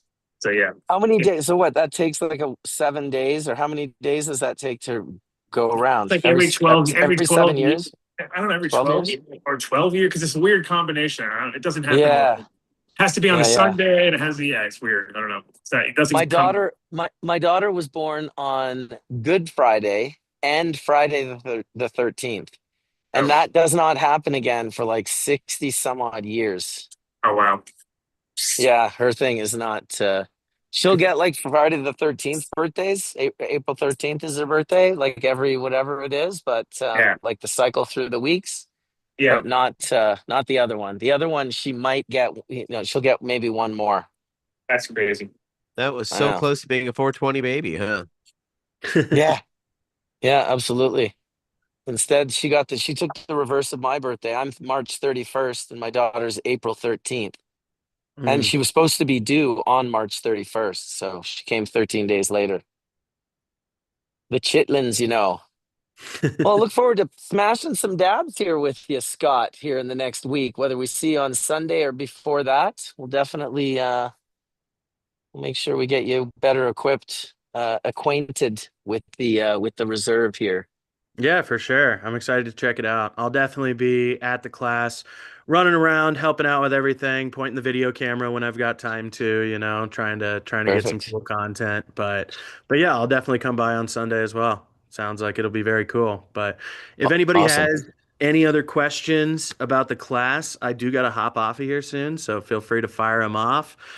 Tickets are still available at the link in our bio, lowtemp.industries on Instagram. You can check it out. We'd love for you to join us. I think it's going to be a great time.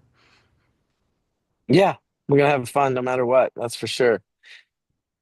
It's no doubtful, and we'll have some nice resins to smoke. I'll try to have some of my Bubble Man brand representing from Colorado. I'll try to get some melt from my partner Dan, and we'll get some brick hash, and we'll get some live hash rosin. So we have a few just a few things to try as well. Because like the course here, I am kind of explaining the course in a state where I operate my brand now. So it's kind of a neat way to be like, on here, like what I was talking about earlier.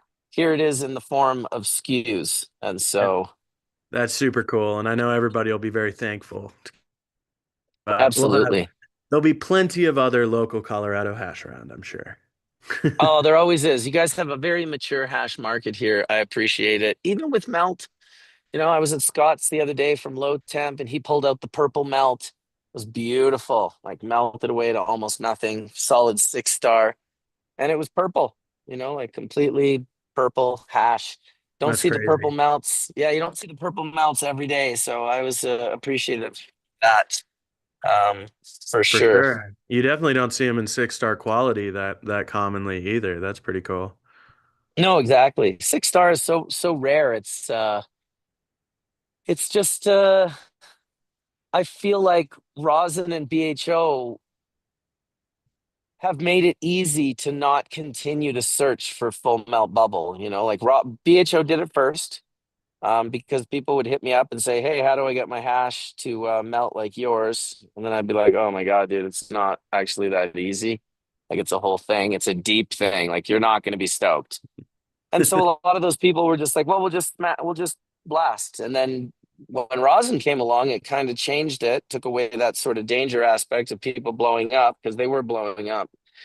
And then suddenly it was like there was a new home for mediocre hash to go to.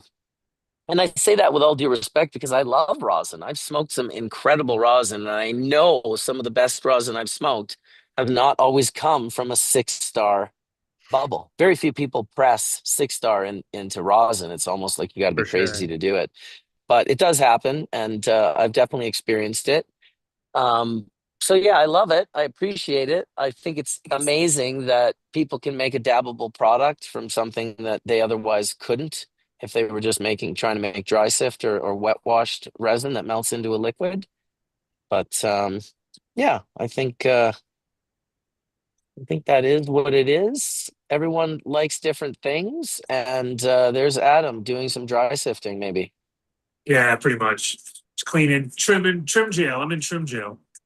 Oh, you're in trim jail. And Yeah. will you static sift using that stainless bowl? No, I got my screens here. I figured. Nice. Very Yeah, cool. Well, 200s and 110s. thank you Now, again for having me. It was exciting to hop on here, chat with you guys. Feel free to hit me with the DM if anybody's got any other questions and whatnot. But otherwise, I'll see you guys on the 16th. All right, yeah. thanks for coming out, Scott. Appreciate you. I'll make a couple more announcements, and we will see you on the 16th as well, bright and early, dude. I'll probably be there around 7 a.m. All right. I'm sure I will be too then. I'll see you. Awesome. All right, peace, dude. Peace. Nice for him to come out. Nice that Etienne is in Barcelona enjoying life. It's got to be like 9 or 10 o'clock there in Barcelona now, huh? Yeah, it's about to be 9 o'clock when the game's kicking off. El Clasico is happening. So everybody's starting to get excited. Everybody's starting to gather around the TV here and watch the game. So, yeah, it's pretty. People are pretty excited. Yeah, it's all good. And of course, sitting here with great weed, great hash. What more could you? Already went to a Escriba earlier and got chocolate, so I got my chocolate fix in, and now it's just hashing football and the locals yelling. And imagine what a great vibe it'll be if their team wins, and you'll just be a part of it because you're there getting all high and eating Well, snacks and it's a championship. So if we win, we beat Real Madrid. One, it's the biggest rivalry in that's sports. what I'm But if we saying. beat That's what I'm them, saying. we actually secure the trophy for the La Liga season tonight. So we will lift. If we win, we will lift the trophy. If not, c'est la vie. We'll do it next week. But Fuck yeah. everybody wants it to be tonight. So Hell everybody's yeah. prepared and ready, and everybody's been at the bars drinking. And you know how Barcelona is when it comes to a party. They do not shy away from it. No, they sure don't. They fucking love it, dude. They absolutely love it. Man, this has got to be the nicest place I've ever done hash church from, dude. The fucking sun is just beating down on me right now. When are we going to see you, Adam?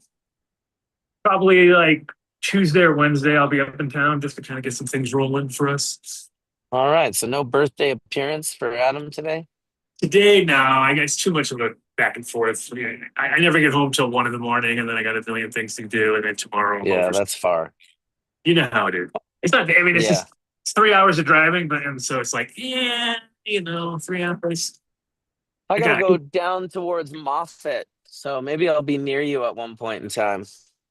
Well, yeah, I already said to Kyle that maybe he could also swing down and say what up and come check out the farm. Just come check it out for real. Come in 3D. Instead Yeah, of yeah, exactly. come in 3D. We'll hang out for a couple hours.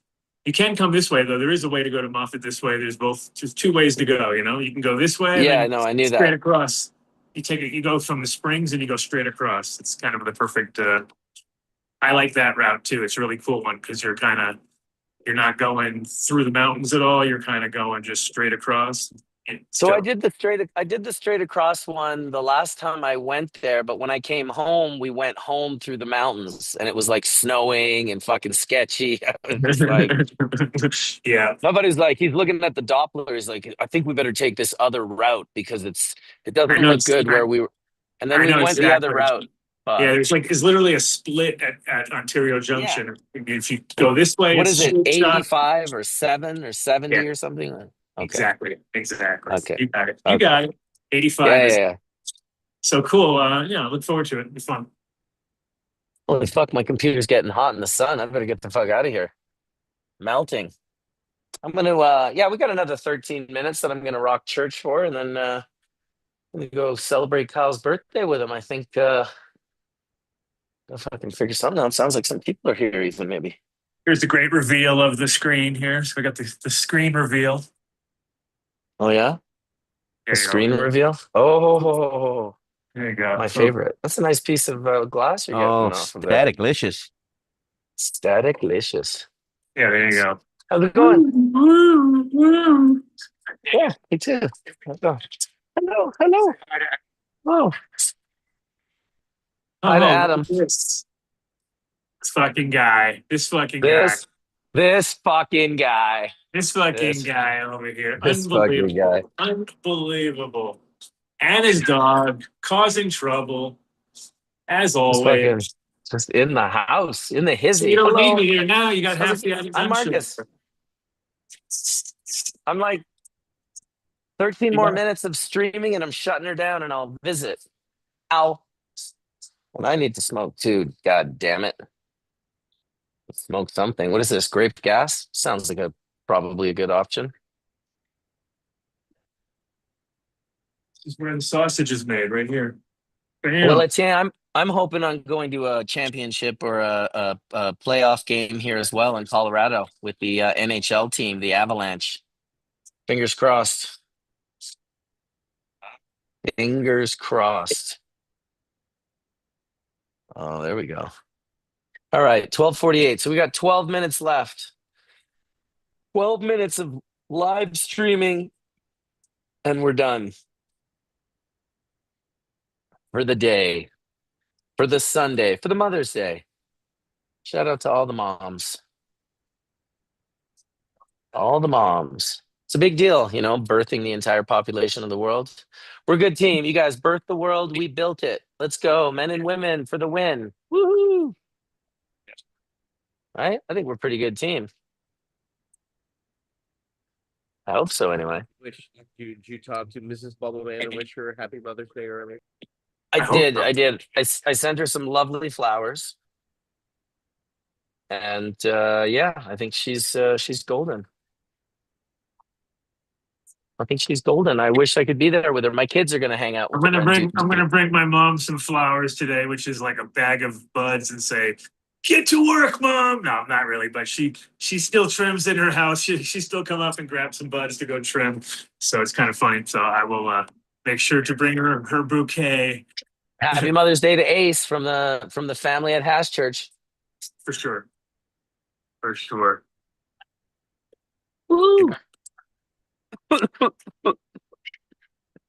Wow. Have you used these ones before? These Sobatens? Have you used these scissors, Marcus? I don't know if I've used those exact ones. They're the ones with the magnets in them. Oh no, I don't think so at all. No. So instead of a spring, it's got a magnet. They're fucking smart, dude. And they have different strengths of magnets. So if you feel like you want it a little bit more, you can change the Who makes magnets. those? Who makes those, Adam? It's called Sobaten. It's a Japanese company. Samurai. Brilliant. From the Of course samurai it's family. of course it's a Japanese company. Of course. But they're really, really good. I'll tell you, actually my favorite scissors so far. Dude, God bless the Japanese. You know, especially when it comes to knives. You know, you want to buy any blade or knife, it's going to be Japanese, you know? Dude, just figuring out tempering fucking steel, like just think of that. That's like Yeah. Skunkman Sam back in the day, figuring out the static sift. Exactly. Yeah, there's a Yeah, great we're place good. in Berkeley that does Hita Tools. They import the knives and scissors directly from hand tool Japanese, makers who are basically further Yeah. lineage of actual sword makers. So their stuff, across the board. That's where I get my bonsai tools and stuff like that. Yeah. I have to Yeah. find those with the magnets. That's fucking brilliant. Yeah, I saw them online and I was like, and then I found them and I just looked them up and I was like, oh, I got to have these bad boys. And then ever since I got them, I'm like, this is the way right here. I was like, how do we not come up with this before? Like, duh. Because I There you go, buddy. don't like springs, but I do like the idea of a little bit of something, some help along the way. You know what I mean? Not A little complete. bit of Like, resistance, right? Yeah. because the spring Because yeah, actually we've gives all been you, pinched. We've all yeah, been pinched by a spring. the spring Sucks. is too strong and it hurts your hip. Like it gives you like right here, you'll get a little fucking thing where you're like, oh my Little God, carpal tunnel. I'm fighting this in both directions. This is not good. You know what I mean? Instead of it just being like smooth as, yeah. And so I was always a non-spring guy forever. And then I was like, oh, this is actually even better because it's just enough to feel like you got a little, it's like riding an electric bike compared to a normal bike. You're like, why is this is so much better, dude? I'm like, Can you spell the name of the company? SOBOTEN. I think it's an O. Let me see. Yes, yeah. Saboten? Saboten, Japan, made in Japan. I think I got these on. I think I got these on Amazon actually. So it's like they're not hard to get. Yeah. It's just sometimes the name is all it needs. So I put it in the chat word there. Saboten. Sabotens. I'm gonna have to check those out. Like foreboding, but Suboten. Verboten. It is verboten. Verboten. It is forbidden. Yeah. Like some fucking 6th century language. Forbidden seems a little serious. Seems a little interesting.